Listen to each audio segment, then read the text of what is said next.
शुरुआत मैं ਪੈਟਰੋਲ ਸੁੰਘਣ ਤੋਂ ਕੀਤੀ ਸੀ ਜੀ। ਪੈਟਰੋਲ ਨੂੰ ਅੱਗ ਲੱਗ ਜਾਂਦੀ ਹੈ ਤੇ ਮੈਂ ਕੋਸ਼ਿਸ਼ ਕਰਦਾ ਸੀ ਮੇਰੇ ਅੰਦਰ ਚਲਾ ਜਾਵੇ ਤੇ ਮੈਂ ਅੱਗ ਲਾ ਲਾਂ।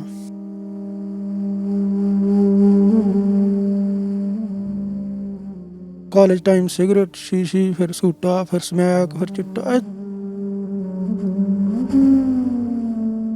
ਮੈਨੂੰ ਪਾਣੀ ਦੀ ਤਰ੍ਹਾਂ ਸ਼ਾਂਤ ਕੀਤਾ, ਪਾਣੀ ਨੇ ਕੀਤਾ, ਹੋਰ ਕੋਈ ਨਹੀਂ ਕਰ ਸਕਦਾ ਇਹ। ਮੈਂ ਬਾਰਡਰ ਤੇ ਨੌਕਰੀ ਕਰਕੇ ਆਇਆ। ਫੜਿਆ ਤਾਂ ਚਿੱਟਾ ਜਾਂਦਾ ਨਾ ਕਿਲੋਆਂ ਦੇ ਹਿਸਾਬ ਨਾਲ, ਕੁਆਂਟਲਾਂ ਦੇ ਹਿਸਾਬ ਨਾਲ ਮੇਰੀ ਅੱਖੀਂ ਲੰਘਦਾ ਉੱਥੋਂ।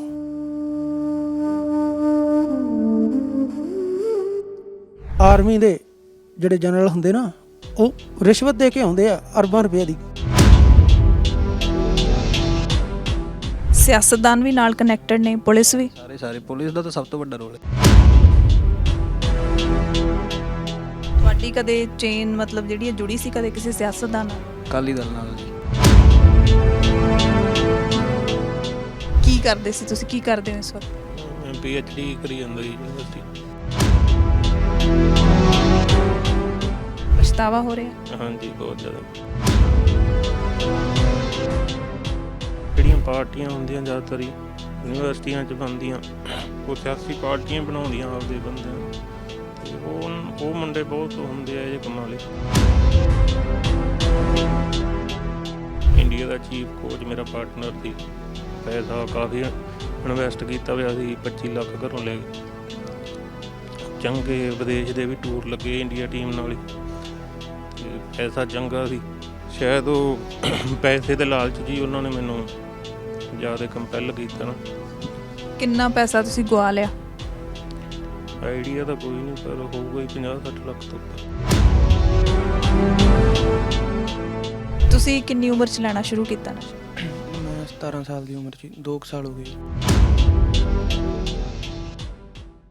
ਸਿੰਗਰ ਸਾਰੇ ਪ੍ਰਮੋਟ ਕਰਦੇ ਨੇ ਜੀ, ਨਸ਼ੇ ਨੂੰ ਕਰਦੇ ਵੀ ਚਿੱਟਾ ਲਾ ਕੇ ਆਇਆ ਹੋ ਜਾਂਦਾ, ਪਤਾ ਨਹੀਂ ਕੀ ਹੋ ਜਾਂਦਾ ਜੀ। ਮੇਰੀ ਮਾਤਾ ਜਾਨੀ ਕਿ ਜਮਾਂ ਹੀ ਇੱਕ ਪਾਗਲ ਵਾਂਗੂ ਪਾਗਲ ਹੀ ਹੋ ਗਈ, ਉਹਨੂੰ ਸੁਸਾਈਡ ਕਰਨਾ ਪੈ ਗਿਆ ਜੀ। ਸਭ ਤੋਂ ਪਹਿਲੇ ਜ਼ਿੰਮੇਦਾਰ ਤੁਸੀਂ ਹੋ, ਦੂਸਰਾ ਜ਼ਿੰਮੇਦਾਰ ਕੌਣ ਹੈ? ਦੂਜਾ ਜ਼ਿੰਮੇਦਾਰ ਜੀ ਸਰਕਾਰਾਂ। ਮੱਛੀ ਨਹੀਂ ਹੁੰਦੀ ਪੱਤਣ ਚੱਟ ਕੇ ਕਹਿੰਦੇ ਮੁੜੇ ਆਉਂਦੀ ਹੈ, ਉਹ ਗੱਲ ਹੋ ਗਈ। ਸਭ ਤੋਂ ਵੱਡਾ ਰੋਲ ਇਹ ਹੈ ਜੀ ਗਾਇਕਾਂ ਦਾ। ਮੈਂ ਕਰਤਾ, ਮੈਂ ਉਹ ਕਰਦਾ। ਕਿਸੇ ਗਾਇਕ ਤੇ ਕਦੇ ਕਿਸੇ ਨੇ ਇਹ ਸੋਚਿਆ ਵੀ ਕਿਸੇ ਦੇ 57 ਦਾ ਪਰਚਾ ਹੈਗਾ? ਗੱਲਾਂ ਉਹ ਕਰਦੇ ਆ ਬੰਦੇ ਮਾਰਨ ਦੀਆਂ। ਉਹ SHO ਇਹੋ ਜਿਹਾ ਸੀਗਾ ਕਿ ਉਹ ਕਹਿੰਦਾ ਕਿ ਤੂੰ ਮੇਰੇ ਤੋਂ ਲੈ ਜਾ ਕਰ, ਤੂੰ ਗਾਂ ਸੇਲ ਕਰ ਲਿਆ ਕਰ, ਕਿ ਤੂੰ ਮੈਨੂੰ 1000-2000 ਰੁਪਏ ਜਿਹੜਾ ਬਚਿਆ ਕਰੂਗਾ। ਪੁਲਿਸ ਨੇ ਤੁਹਾਨੂੰ ਲਾਇਆ ਇਸ ਪਾਸੇ ਜ਼ਿਆਦਾ? ਉਹਨਾਂ ਦਾ ਕੰਮ ਮੈਂ 6-7 ਮਹੀਨੇ ਕੀਤਾ। ਉਹ ਕਹਿੰਦੇ ਵੀ ਉਹਨੇ ਪਾਪਾ ਨੂੰ ਆਖਿਆ ਵੀ ਤੇਰਾ ਬੱਚਾ ਹੀ ਤੈਨੂੰ ਇਦਾਂ ਬੋਲੀ ਜਾਂਦਾ ਵਾ। ਉਹਨਾਂ ਨੇ ਇੰਨਾ ਕੁ ਮਨ ਤੇ ਉਹ ਕਰ ਲਿਆ ਕਿ ਉਹਨਾਂ ਨੇ ਸੁਸਾਈਡ ਹੀ ਕਰ ਲਿਆ।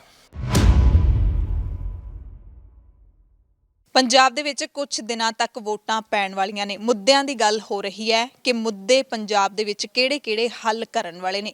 ਨਸ਼ਾ ਇੱਕ ਅਜਿਹਾ ਨਾਮ ਹੈ ਜਿਸ ਨੇ ਪੂਰੀ ਦੁਨੀਆ ਦੇ ਵਿੱਚ ਪੰਜਾਬ ਨੂੰ ਬਦਨਾਮ ਕੀਤਾ ਹੈ। ਨਸ਼ਾ ਇਸ ਹੱਦ ਤੱਕ ਪੰਜਾਬ ਦੇ ਵਿੱਚ ਕਹਿੰਦੇ ਵਧਿਆ ਹੈ ਜਿਸ ਨੇ ਜਵਾਨੀ ਖਤਮ ਕਰ ਦਿੱਤੀ ਹੈ। ਅੱਜ ਹਾਲਾਤ ਇਹ ਨੇ ਪੰਜਾਬ ਦੀ ਧਰਤੀ ਤੇ, ਗੁਰੂਆਂ ਪੀਰਾਂ ਦੀ ਧਰਤੀ ਤੇ, ਕਿ ਸਾਨੂੰ ਨਸ਼ਾ ਛੁਡਾਊ ਕੇਂਦਰ ਖੋਲ੍ਹਣੇ ਪੈ ਰਹੇ ਨੇ ਅਤੇ ਸਾਨੂੰ ਉੱਥੇ ਜਾ ਕੇ ਰਿਪੋਰਟਿੰਗ ਕਰਨੀ ਪੈ ਰਹੀ ਹੈ। ਉੱਥੇ ਨੌਜਵਾਨੀ ਹੈ ਜਿਹੜੀ ਪੰਜਾਬ ਦੀ, ਉਹ ਦਿਖਦੀ ਹੈ। ਇਹਦੇ ਵਿੱਚ ਕੋਈ ਸ਼ੱਕ ਨਹੀਂ ਹੈ। ਇਹ ਨਹੀਂ ਕਹਿੰਦੇ ਕਿ ਸਾਰਾ ਪੰਜਾਬ ਨਸ਼ੇੜੀ ਹੋ ਗਿਆ, ਪਰ ਨਸ਼ਾ ਇੱਕ ਵੱਡਾ ਮੁੱਦਾ ਹੈ। ਕਿਹਨਾਂ ਦੇ ਕਰਕੇ ਨਸ਼ਾ ਪੰਜਾਬ ਦੇ ਵਿੱਚ ਪਨਪਿਆ ਹੈ ਜਿਹੜਾ ਰੁਕਣ ਦਾ ਨਾਮ ਹੀ ਨਹੀਂ ਲੈ ਰਿਹਾ। ਇਸ ਖਾਸ ਰਿਪੋਰਟ ਦੇ ਵਿੱਚ, ਗਰਾਊਂਡ ਰਿਪੋਰਟ ਦੇ ਵਿੱਚ ਅਸੀਂ ਗੱਲ ਵੀ ਕਰਾਂਗੇ। ਨਸ਼ੇ ਦੀ ਦਲਦਲ ਦੇ ਵਿੱਚ ਜਿਹੜੇ ਧਸੇ ਜਾ ਚੁੱਕੇ ਪੰਜਾਬ ਦੇ ਨੌਜਵਾਨ ਨੇ, ਉਹਨਾਂ ਦੀ ਕਹਾਣੀ ਵੀ ਸੁਣਾਂਗੇ। ਤੇ ਅੱਜ ਅਸੀਂ ਪਹੁੰਚੇ ਹੋਏ ਹਾਂ, ਤੁਹਾਨੂੰ ਦੱਸ ਦਿੰਦੇ ਹਾਂ ਕਿ ਫਿਰੋਜ਼ਪੁਰ ਦੇ ਵਿੱਚ ਪਹੁੰਚੇ ਹੋਏ ਹਾਂ। ਪੂਰੇ ਪੰਜਾਬ ਦੇ ਵਿੱਚ ਅਸੀਂ ਸ਼ਾਇਦ ਮੈਂ ਖੁਦ ਪਹਿਲਾ ਅਜਿਹਾ ਨਸ਼ਾ ਛੁਡਾਊ ਕੇਂਦਰ ਦੇਖਿਆ ਹੈ ਜਿਹੜਾ ਪ੍ਰਚਾਰਕਾਂ ਨੇ ਸ਼ੁਰੂ ਕੀਤਾ ਹੈ, ਜਿਹੜਾ ਸਿੰਘਾਂ ਨੇ ਸ਼ੁਰੂ ਕੀਤਾ ਹੈ। ਇਸ ਦਾ ਨਾਮ ਹੈ ਪੰਥ ਖਾਲਸਾ ਨਸ਼ਾ ਛੁਡਾਊ ਕੇਂਦਰ। ਸਰਕਾਰ ਦੇ ਵੱਲੋਂ ਮਾਨਤਾ ਪ੍ਰਾਪਤ ਹੈ, ਰੀਹੈਬਿਲਿਟੇਸ਼ਨ ਸੈਂਟਰ ਹੈਗਾ। ਪਹਿਲੀ ਜਿਹੜੀ ਇਹਦੀ ਐਂਟਰੀ ਅਸੀਂ ਤੁਹਾਨੂੰ ਦਿਖਾ ਰਹੇ ਹਾਂ, ਐਂਟਰੀ ਗੇਟ ਉਧਰ ਹੈ, ਪਰ ਜਦੋਂ ਅੰਦਰ ਆਉਂਦੇ ਆ ਜੋ ਜੀ ਆਵੇ ਸੋ ਰਾਜ਼ੀ ਜਾਵੇ, ਸੋ ਇਹ ਜਿਹੜਾ ਮੋਟੋ ਲਿਖਿਆ ਹੋਇਆ। ਅੰਦਰ ਜਾ ਕੇ ਅਸੀਂ ਗੱਲ ਕਰਦੇ ਹਾਂ। ਸਭ ਤੋਂ ਪਹਿਲਾਂ ਗੱਲ ਕਰਾਂਗੇ ਜਿਹੜੇ ਇਸ ਸੇਵਾ ਨੂੰ ਚਲਾਉਣ ਵਾਲੇ ਜਿਹੜੇ ਵੀਰ ਹੈਗੇ ਨੇ ਉਹਨਾਂ ਨਾਲ ਗੱਲ ਕਰਦੇ ਹਾਂ, ਤੇ ਫਿਰ ਅਸੀਂ ਤੁਹਾਨੂੰ ਵਿਦਿਆਰਥੀਆਂ ਦੇ ਨਾਲ ਵੀ ਮਿਲਵਾਵਾਂਗੇ ਜਿਨ੍ਹਾਂ ਦਾ ਇੱਥੇ ਇਲਾਜ ਚੱਲ ਰਿਹਾ ਹੈ। ਇਹ ਦਫ਼ਤਰ ਹੈਗਾ ਜਿੱਥੇ ਕੰਮ ਕਰਦੇ ਨੇ ਸੇਵਾਦਾਰ, ਜਿਹੜੇ ਮੁੱਖ ਸੇਵਾਦਾਰ ਨੇ ਇਸ ਨਸ਼ਾ ਛੁਡਾਊ ਕੇਂਦਰ ਦੇ। ਇੱਧਰ ਦੋ ਵੀਰ ਬੈਠੇ ਹੋਏ ਨੇ, ਇਹ ਇਸ ਸੰਸਥਾ ਨੂੰ ਮੁੱਖ ਤੌਰ ਤੇ ਚਲਾਉਂਦੇ ਨੇ। ਇਹਨਾਂ ਦੇ ਨਾਲ ਆਪਾਂ ਗੱਲਬਾਤ ਕਰਦੇ ਹਾਂ। ਵੀਰ ਜੀ, ਕੀ ਨਾਮ ਹੈ ਤੁਹਾਡਾ? ਸਤਨਾਮ ਸਿੰਘ ਜੀ। ਤੁਹਾਡਾ ਕੀ ਨਾਮ ਹੈ ਵੀਰ ਜੀ? ਪ੍ਰਗਟ ਸਿੰਘ ਮੁੱਦਕੀ ਜੀ। ਜੀ, ਸੋ ਸਤਨਾਮ ਸਿੰਘ ਤੇ ਪ੍ਰਗਟ ਸਿੰਘ ਮੁੱਦਕੀ, ਜਿਹੜੀ ਇੰਟਰੋਡਕਸ਼ਨ ਹੈ ਉਹ ਥੋੜੀ ਜਿਹੀ ਮੈਂ ਕਰਵਾ ਦਿੰਦੀ ਹਾਂ ਕਿ ਦੋਵੇਂ ਵੀਰ ਪ੍ਰਚਾਰਕ ਨੇ। ਤੇ ਵੀਰ ਜੀ, ਹੁਣ ਵੀ ਪ੍ਰਚਾਰ ਕਰਦੇ ਹੋ ਨਾਲ ਨਾਲ ਜਾਂ ਇੱਥੇ ਸੇਵਾ ਨਿਭਾਉਂਦੇ ਹੋ? ਹਾਂਜੀ, ਚੱਲ ਰਹੇ ਆ, ਪ੍ਰਚਾਰ ਦੇ ਪ੍ਰੋਗਰਾਮ ਵੀ ਚੱਲ ਰਹੇ ਨੇ, ਉੱਦਾਂ ਵੀ ਆਪਣਾ ਗਤੀਵਿਧੀਆਂ ਚੱਲ ਰਹੀਆਂ ਨੇ। ਠੀਕ ਹੈ। ਇਹ ਕਦੋਂ ਤੁਸੀਂ ਸ਼ੁਰੂ ਕੀਤਾ ਪੰਥ ਖਾਲਸਾ ਕੇਂਦਰ? ਇਹ ਜੀ ਤਕਰੀਬਨ ਹੁਣ 4.25 ਸਾਲ ਹੋ ਗਏ ਆ ਜੀ। ਪਹਿਲਾਂ 1 ਸਾਲ ਇਹ ਮੁੱਦਕੀ ਕਿਰਾਏ ਤੇ ਸੀਗੀ, ਬਿਲਡਿੰਗ ਉੱਥੇ ਸੀਗਾ, ਤੇ ਉਸ ਤੋਂ ਬਾਅਦ ਫਿਰ 1 ਸਾਲ ਬਾਅਦ ਅਸੀਂ ਆਪਣੇ ਇਹ ਖੇਤ ਦੇ ਵਿੱਚ ਇਹ ਬਿਲਡਿੰਗ ਬਣਾਈ ਹੈਗੀ ਆ, ਤੇ ਹੁਣ ਤਕਰੀਬਨ 3.25 ਸਾਲ ਤੋਂ ਇੱਥੇ ਚੱਲ ਰਿਹਾ ਜੀ। ਕਿੰਨੀ ਜਗ੍ਹਾ ਦੇ ਵਿੱਚ ਬਣੀ ਹੋਈ ਹੈ ਤੇ ਕਿੰਨੇ ਕੁ ਸਟੂਡੈਂਟ ਇੱਥੇ ਨੇ?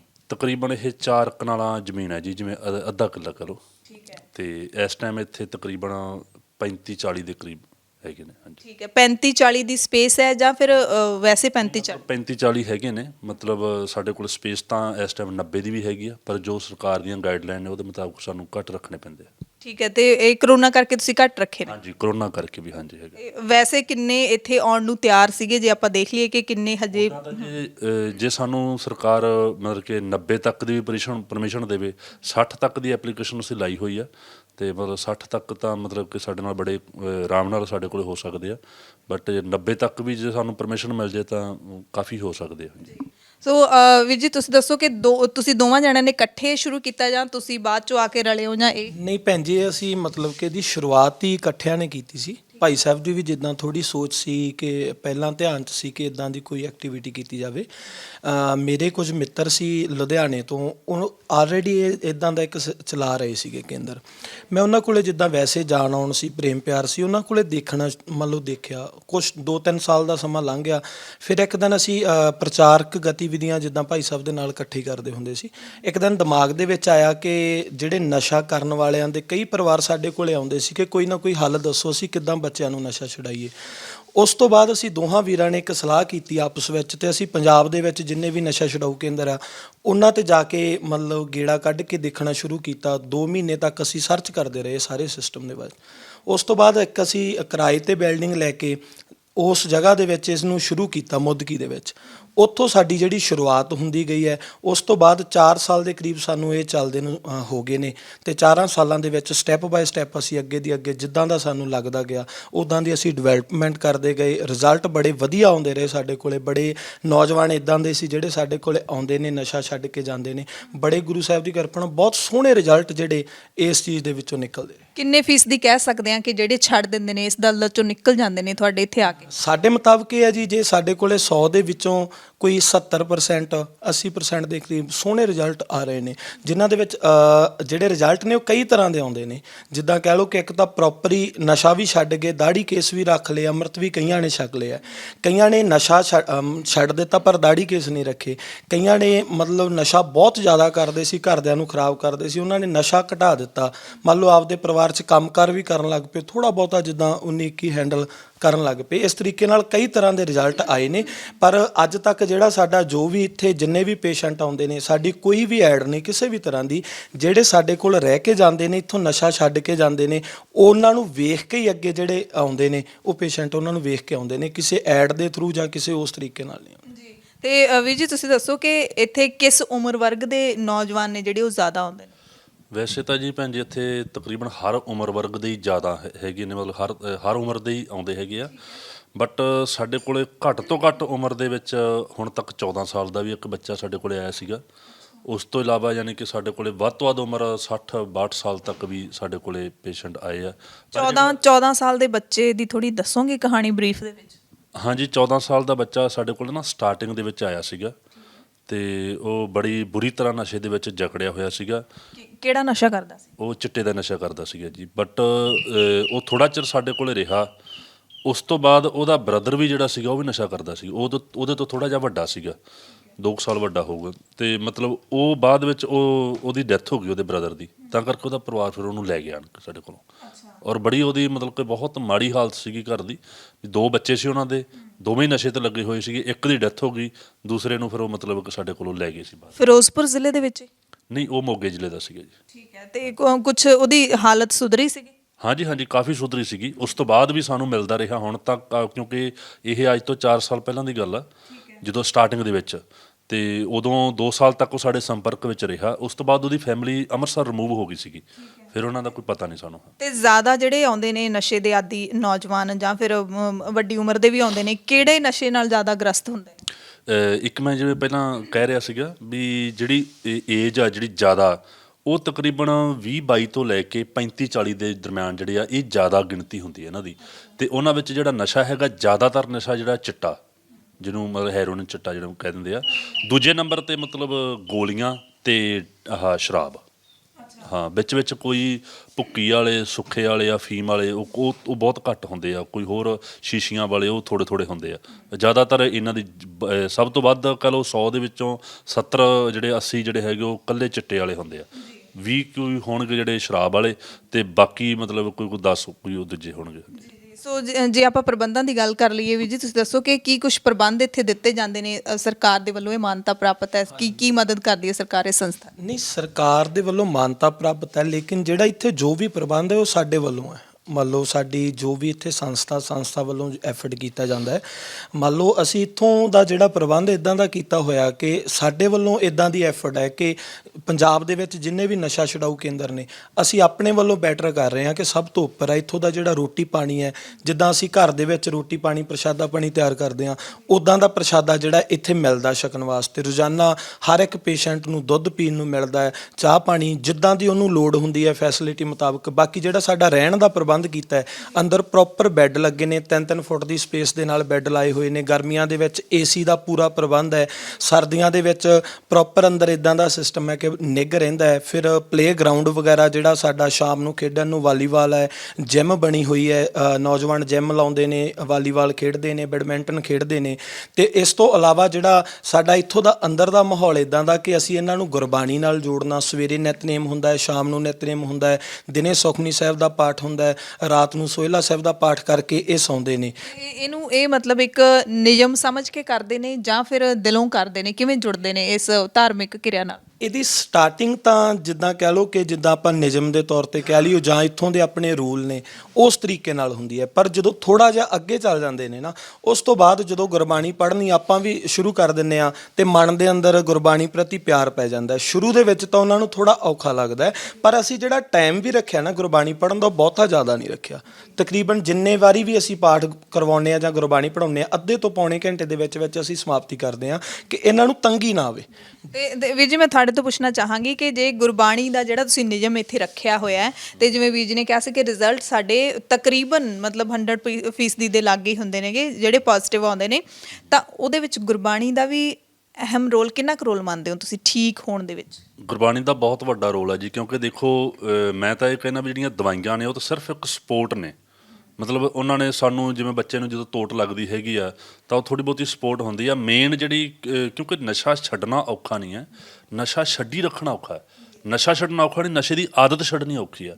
ਤੇ ਉਹ ਜਿਹੜੀ ਮਨੋਂ ਜਿਹੜਾ ਤਿਆਰ ਹਾਂ, ਜਿਹੜੀ ਉਹ ਆਦਤ ਛੱਡਣੀ ਹੈਗੀ ਆ, ਔਰ ਇੱਕ ਆਪਣੇ ਆਪ ਤੇ ਕਾਬੂ ਰੱਖਣਾ ਹੈਗਾ, ਬਾਅਦ ਵਿੱਚ ਕੰਟਰੋਲ ਕਰਨਾ ਹੈਗਾ ਆਪਣੇ, ਉਹ ਸਾਰਾ ਗੁਰਬਾਣੀ ਨੇ ਕਰਨਾ। ਗੁਰਬਾਣੀ ਨੇ ਉਹਨੂੰ ਮਨੋਬਲ ਦੇਣਾ ਹੈਗਾ, ਗੁਰਬਾਣੀ ਨੇ ਉਹਦੇ ਵਿੱਚ ਸ਼ਕਤੀ ਪੈਦਾ ਕਰਨੀ ਹੈ, ਜਿਹਦੇ ਨਾਲ ਉਹ ਬੰਦਾ ਜਿਹੜਾ ਹੈਗਾ ਜਾ ਕੇ ਵੀ ਨਸ਼ੇ ਤੋਂ ਬਚਿਆ ਰਵੇ। ਸੋ ਵੀਰ ਜੀ, ਸਾਰਾ ਪ੍ਰਬੰਧ ਹੈ ਜਿਹੜਾ, ਉਹਦੇ ਲਈ ਖਰਚਾ ਜਿਹੜਾ ਕਿੱਥੋਂ ਮਿਲਦਾ ਤੁਹਾਨੂੰ, ਬਜਟ ਕਿੱਥੋਂ ਆਉਂਦਾ? ਇਹ ਅਸੀਂ ਪਰਿਵਾਰਾਂ ਤੋਂ ਫੀਸ ਲੈਂਦੇ ਆ। ਜਿੱਦਾਂ ਦਾ ਇੱਥੋਂ ਦਾ ਪ੍ਰਬੰਧ ਆ, ਹਰ ਇੱਕ ਪੇਸ਼ੈਂਟ ਦਾ ਅਸੀਂ ਮੋਸਟਲੀ ਰੱਖਿਆ ਹੋਇਆ 500 ਰੁਪਿਆ ਪਰ ਡੇ ਦੇ ਹਿਸਾਬ ਨਾਲ।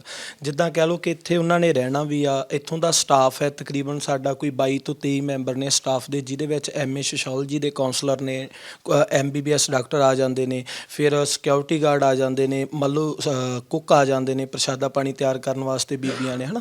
ਜਿੰਨਾ ਵੀ ਸਟਾਫ ਹੈ ਉਹਨਾਂ ਦਾ ਖਰਚਾ ਹੁੰਦਾ ਹੈ, ਜਾਂ ਇੱਥੇ ਰੋਟੀ ਪਾਣੀ ਦਾ ਪ੍ਰਸ਼ਾਦੇ ਦਾ, ਯਾਨੀ ਕਿ ਸਾਰਾ ਖਰਚਾ ਉਹਨਾਂ ਦੀ ਫੀਸ ਨਾਲ ਹੀ ਨਿਕਲਦਾ। ਉਹਨਾਂ ਦੀ ਫੀਸ ਨਾਲ। ਨਾ ਤਾਂ ਅਸੀਂ ਇਹ ਵੀ ਦੱਸ ਦੇਣਾ ਚਾਹੁੰਦੇ ਹਾਂ ਕਿ ਅਸੀਂ ਅੱਜ ਤੱਕ ਕਿਸੇ ਤੋਂ ਵੀ ਡੋਨੇਸ਼ਨ ਨਹੀਂ ਲੈਂਦੇ। ਸ਼ੁਰੂ ਦੇ ਵਿੱਚ ਸਾਨੂੰ ਦੋ ਸੰਸਥਾਵਾਂ ਨੇ ਮਦਦ ਕੀਤੀ ਸੀ। ਇੱਕ ਗੁਰੂ ਘਰ ਨੇ ਫਰਿੱਜ ਦਿੱਤੀ ਸੀ ਤੇ ਇੱਕ ਗੁਰੂ ਘਰ ਨੇ ਜਨਰੇਟਰ ਦਾ ਪ੍ਰਬੰਧ ਕਰਕੇ ਦਿੱਤਾ ਸੀ। ਉਸ ਤੋਂ ਬਾਅਦ ਜਿੰਨਾ ਵੀ ਸਾਡਾ ਅੱਜ ਤੱਕ ਇੱਥੋਂ ਦੇ ਵਿੱਚ ਇਨਵੈਸਟਮੈਂਟ ਹੈ, ਅਸੀਂ ਜਿਹੜਾ ਪਰਿਵਾਰਾਂ ਦੇ ਸਹਿਯੋਗ ਨਾਲ ਚੱਲਦੇ ਹਾਂ। ਅਸੀਂ ਨਾ ਹੀ ਕਿਤੇ ਬਾਹਰੋਂ ਮਦਦ ਮੰਗਦੇ ਹਾਂ, ਨਾ ਕਿਸੇ ਤੋਂ ਡੋਨੇਸ਼ਨ ਲੈਂਦੇ ਹਾਂ, ਨਾ ਸਿਰਫ ਪਰਿਵਾਰਾਂ ਦੇ ਸਹਿਯੋਗ ਆ। ਜੇ ਕੋਈ ਸਾਨੂੰ ਦੇਣਾ ਚਾਹੁੰਦਾ ਹੈ, ਉਹਨੂੰ ਅਸੀਂ ਇਹ ਕਹਿ ਦਈਦਾ ਜਿਹੜਾ ਪਰਿਵਾਰ ਗਰੀਬ ਹੈ ਤੁਸੀਂ ਉਹਦੀ ਮਦਦ ਕਰ ਦਿਓ। ਤੇ ਕਿੰਨੀ ਫੀਸ ਕਿੰਨੀ ਰੱਖੀ ਹੋਈ ਹੈ? ਅਸੀਂ 500 ਰੁਪਿਆ ਰੱਖੀ ਹੋਈ ਆ ਪਰ ਡੇ ਦੇ ਹਿਸਾਬ ਨਾਲ, ਜਿਹੜੀ 15,000 ਰੁਪਿਆ ਮੰਥਲੀ ਦੀ ਆ। ਉਹ ਵੀਰ ਜੀ ਹੁਣਾਂ ਨੇ ਜੋ ਵੀ ਦੱਸਿਆ, ਤੇ ਆਪਾਂ ਜਾ ਕੇ ਦੇਖ ਸਕਦੇ ਹਾਂ ਉਧਰ ਵਿਦਿਆਰਥੀਆਂ ਨੂੰ? ਹਾਂਜੀ ਬਿਲਕੁਲ, ਤੁਸੀਂ ਦੇਖੋ ਜਿਵੇਂ। ਤੇ ਕਈਆਂ ਨਾਲ ਅਸੀਂ ਦੇਖਾਂਗੇ, ਜੇ ਕੋਈ ਗੱਲ ਕਰਨ ਲਈ ਰਾਜ਼ੀ ਹੋਣਗੇ ਤਾਂ ਗੱਲ ਵੀ ਕਰਾਂਗੇ, ਕਿਉਂਕਿ ਕਨਸੈਂਟ ਹੁੰਦਾ ਹੈ। ਤੇ ਕਿਉਂਕਿ ਇੱਥੇ ਨਸ਼ੇ ਦੇ ਮਰੀਜ਼ ਆਪਾਂ ਕਹਿ ਸਕਦੇ ਹਾਂ ਕਿ ਨਸ਼ੇ ਦੀ ਜਕੜ ਵਿੱਚ ਆਏ ਜਿਹੜੇ ਪੀੜਤ ਨੌਜਵਾਨ ਨੇ, ਸਾਡੇ ਭਰਾ ਹੈਗੇ ਨੇ, ਤੇ ਉਹਨਾਂ ਦੀ ਪਛਾਣ ਗੁਪਤ ਰੱਖਣੀ ਵੀ ਬੜੀ ਜ਼ਰੂਰੀ ਹੁੰਦੀ ਹੈ। ਸੋ ਗੁਪਤ ਰੱਖ ਕੇ ਪਛਾਣ ਅਸੀਂ ਗੱਲ ਕਰਾਂਗੇ। ਵੀਰ ਜੀ ਇੱਧਰ ਤੁਸੀਂ ਦੱਸੋ। ਇਹ ਆਪਣਾ ਇਧਰ ਪਲੇਗਰਾਉਂਡ ਆ ਜੀ, ਜਿਹੜਾ ਆਪਣਾ ਵਾਲੀਬਾਲ ਦਾ, ਤੇ ਉਹ ਅਗਲੇ ਪਾਸੇ ਜਿਮ ਆ ਜੀ, ਤੇ ਇਹ ਪਾਰਕ ਹੈਗੀ ਆ ਘੁੰਮਣ ਵਾਸਤੇ ਇੱਥੇ। ਹਾਂਜੀ ਹਾਂਜੀ, ਅੱਗੇ ਹੁਣ ਜਾ ਕੇ ਤੁਹਾਨੂੰ ਦਿਖਾਉਣੇ ਹੈਗੇ ਆ। ਇਹ ਤੁਸੀਂ ਨਾਲ ਨਾਲ ਦੱਸਦੇ ਜਾਓ। ਇਹ ਸਾਡਾ ਸਟਾਫ ਰੂਮ ਆ ਜੀ। ਇਹ ਅੱਗੇ ਜਿਹੜਾ VIP ਆ ਜਾਂਦਾ ਹੈਗਾ। ਕੁਝ ਜਿਹੜੇ ਪਰਿਵਾਰ ਨੇ ਉਹ ਆਪਣੇ ਬੱਚੇ ਨੂੰ ਥੋੜ੍ਹੀਆਂ ਵਧੀਆ ਫੈਸਿਲਿਟੀ ਵਿੱਚ ਰੱਖਣਾ ਚਾਹੁੰਦੇ ਹੁੰਦੇ ਆ, ਤਾਂ ਇਹਨਾਂ ਵਾਸਤੇ ਅਲੱਗ ਲੈਟਰਿਨ ਬਾਥਰੂਮ, ਖਾਣ ਪੀਣ ਦਾ ਕੁਝ ਐਕਸਟਰਾ VIP ਸਹੂਲਤਾਂ ਹੁੰਦੀਆਂ ਥੋੜ੍ਹੀਆਂ। ਉਹਨਾਂ ਦੀ ਫੀਸ ਥੋੜੀ ਜ਼ਿਆਦਾ? ਹਾਂਜੀ, ਉਹਨਾਂ ਦੀ ਫੀਸ ਥੋੜੀ ਜ਼ਿਆਦਾ ਹੁੰਦੀ ਹੈ। ਹਾਂਜੀ ਠੀਕ ਹੈ। ਸੋ ਸਾਰੇ ਇੱਥੇ ਨੌਜਵਾਨ ਆਪਾਂ ਦੇਖ ਸਕਦੇ ਹਾਂ। ਹਾਂਜੀ, ਅੱਗੇ ਇਹ ਮਤਲਬ ਕਿ ਬੱਚੇ ਸਾਡੇ ਕੋਲੇ, ਤੇ ਇਹਨਾਂ ਦੇ ਬਕਾਇਦਾ ਅਸੀਂ ਕਰੋਨਾ ਜਿਹੜਾ ਬਿਮਾਰੀ ਉਹਦੇ ਕਰਕੇ ਧਿਆਨ 'ਚ ਰੱਖਦੇ ਹੋਇਆਂ, ਔਰ ਜੋ ਸਰਕਾਰ ਦੀ ਵੀ ਗਾਈਡਲਾਈਨ ਹੈਗੀ ਆ ਉਹਦੇ ਮੁਤਾਬਕ ਬੈੱਡ ਵੀ ਜਾਣੀ ਕਿ ਪੂਰੇ ਸਪੇਸ 'ਤੇ ਰੱਖੇ ਹੋਏ ਆ। ਤੇ ਸਾਡੇ ਕੋਲੇ ਤਕਰੀਬਨ ਸਾਨੂੰ 37 ਬੈੱਡਾਂ ਦੀ ਪਰਮਿਸ਼ਨ ਹੈਗੀ ਆ, ਤੇ ਉਹਦੇ ਹਿਸਾਬ ਨਾਲ ਮਤਲਬ ਕਿ ਸਾਡੇ ਕੋਲ ਬੱਚੇ ਹੈਗੇ ਨੇ ਹੁਣ ਕਾਫੀ। ਠੀਕ ਹੈ। ਤੇ ਕੀ ਮਤਲਬ ਰੂਟੀਨ ਡੇਲੀ, ਮਤਲਬ ਸੌਣ ਤੇ ਉੱਠਣ ਦਾ ਕੀ ਰੂਟੀਨ ਹੈ? ਹਾਂ, ਡੇਲੀ ਰੂਟੀਨ ਜਿਹੜੀ ਹੈਗੀ ਆ, ਸਵੇਰ ਇਹ ਤਕਰੀਬਨ ਜੀ 6 ਵਜੇ ਉੱਠਦੇ ਆ। ਸਾਰਾ ਅਸੀਂ ਟਾਈਮ ਟੇਬਲ ਲਾਇਆ ਹੋਇਆ। ਸਵੇਰ 6 ਵਜੇ ਉੱਠਦੇ ਨੇ, ਤੇ 45 ਮਿੰਟਾਂ ਵਿੱਚ ਇਹਨਾਂ ਨੂੰ ਨਹਾ ਧੋ ਕੇ ਇਸ਼ਨਾਨ ਕਰਨਾ ਹੁੰਦਾ। ਫਿਰ ਇਹਨਾਂ ਨੂੰ 15 ਮਿੰਟ ਚਾਹ ਪਾਣੀ ਪੀਣ ਵਾਸਤੇ ਹੁੰਦੇ ਜੀ। ਉਸ ਤੋਂ ਬਾਅਦ ਫਿਰ ਇਹਨਾਂ ਦੀ ਪ੍ਰਭਾਤ ਫੇਰੀ ਹੁੰਦੀ ਆ। ਅੰਦਰ ਐਕਟੀਵਿਟੀ ਹਾਲ ਦੇ ਵਿੱਚ ਇਹਨਾਂ ਨੇ ਸਤਨਾਮ ਵਾਹਿਗੁਰੂ ਦਾ ਜਾਪ ਕਰਨਾ ਤੁਰ ਫਿਰ ਕੇ, ਤੇ ਉਸ ਤੋਂ ਬਾਅਦ ਫਿਰ ਥੋੜੀ ਬ੍ਰੇਕ ਹੁੰਦੀ ਹੈ, ਫਿਰ ਪਾਠ ਹੁੰਦਾ ਜੀ, ਫਿਰ ਸਫਾਈ ਦਾ ਟਾਈਮ ਹੁੰਦਾ, ਫਿਰ ਬ੍ਰੇਕਫਾਸਟ ਸਾਰਾ ਹੁੰਦਾ। ਫਿਰ ਇਹ ਜਿਹੜੇ ਨੌਜਵਾਨ ਨੇ ਖੁਦ ਵੀ ਕੋਈ ਕੰਮ ਕਰਦੇ ਨੇ ਵਲੰਟੀਅਰ ਤੌਰ ਤੇ? ਹਾਂ, ਇਹ ਮਤਲਬ ਜਿਵੇਂ ਅੰਦਰ ਜਿਵੇਂ ਆਪਾਂ ਛੋਟੇ ਹੁੰਦੇ ਜਾਂ ਪੜ੍ਹਦੇ ਹੁੰਦੇ ਕਲਾਸ ਦੇ ਵਿੱਚ ਮੋਨੀਟਰ ਹੁੰਦਾ, ਉੱਦਾਂ ਅਸੀਂ ਇਹਨਾਂ ਦੀਆਂ ਡਿਊਟੀਆਂ ਅੱਡੋ-ਅੱਡ ਲਾ ਦੀਆਂ। ਤੂੰ ਇਸ ਕੰਮ ਦੀ ਦੇਖ ਰੇਖ ਕਰਨੀ ਆ। ਸੋ ਇਹਨਾਂ ਤੋਂ ਅਸੀਂ ਆਪਦੇ ਵਾਸਤੇ ਕੋਈ ਕੰਮ ਨਹੀਂ ਲੈਂਦੇਗੇ। ਜੋ ਇਹਨਾਂ ਦਾ ਆਪਣਾ ਆਪਣਾ ਕੰਮ ਆ ਬਸ ਉਹ ਕਰਦੇ ਆ। ਜਿਵੇਂ ਆਪਣੇ ਕੱਪੜੇ ਧੋਲੇ, ਆਪਣੇ ਭਾਂਡੇ ਧੋਲੇ, ਜਿਹੜੇ ਜੋ ਜਿੰਨਾ ਰੋਟੀ ਇਹਨਾਂ ਖਾਣੀ, ਆਪਦੇ ਕੰਮ ਨੇੜੇ। ਬਿਸਤਰਾ ਸੰਭਾਲਿਆ। ਅੱਛਾ ਵੀਰ ਜੀ, ਤੁਸੀਂ ਦੱਸੋ ਕਿ ਜਿਹੜੇ ਇਦਾਂ ਨੌਜਵਾਨ ਆਉਂਦੇ ਨੇ ਨਸ਼ਿਆਂ ਦੇ ਵਿੱਚ ਗ੍ਰਸੇ ਹੋਏ, ਉਹਨਾਂ ਦੇ ਮਾਨਸਿਕ ਪੱਧਰ ਦੇ ਉੱਤੇ ਵੀ ਕੋਈ ਅਸਰ ਹੁੰਦਾ ਹੈ? ਉਹਦੇ ਨਾਲ ਵੀ ਤੁਹਾਨੂੰ ਨਜਿੱਠਣਾ ਪੈਂਦਾ ਹੈ? ਇਹਦੇ ਵਿੱਚ ਸਟਾਰਟਿੰਗ ਦੇ ਦਿਨਾਂ ਦੇ ਵਿੱਚ ਥੋੜੀ ਪ੍ਰੋਬਲਮ ਆਉਂਦੀ ਹੈ। ਸਟਾਰਟਿੰਗ ਤੋਂ ਬਾਅਦ ਇਹ ਕਵਰ ਹੋਣਾ ਸ਼ੁਰੂ ਹੋ ਜਾਂਦੇ ਆ। ਸ਼ੁਰੂ ਦੇ ਵਿੱਚ ਜਿੱਦਾਂ ਦਿਲ ਨਹੀਂ ਲੱਗਦਾ, ਥੋੜੇ ਦਿਨ ਪ੍ਰੋਬਲਮ ਆਉਂਦੀ ਹੈ। ਫਿਰ ਹੌਲੀ ਹੌਲੀ ਜਦੋਂ ਆਪਾਂ ਵਿਚਰ ਜਾਂਦੇ ਆ, ਦਿਲ ਲੱਗਣਾ ਸ਼ੁਰੂ ਹੋ ਜਾਂਦਾ ਹੈ।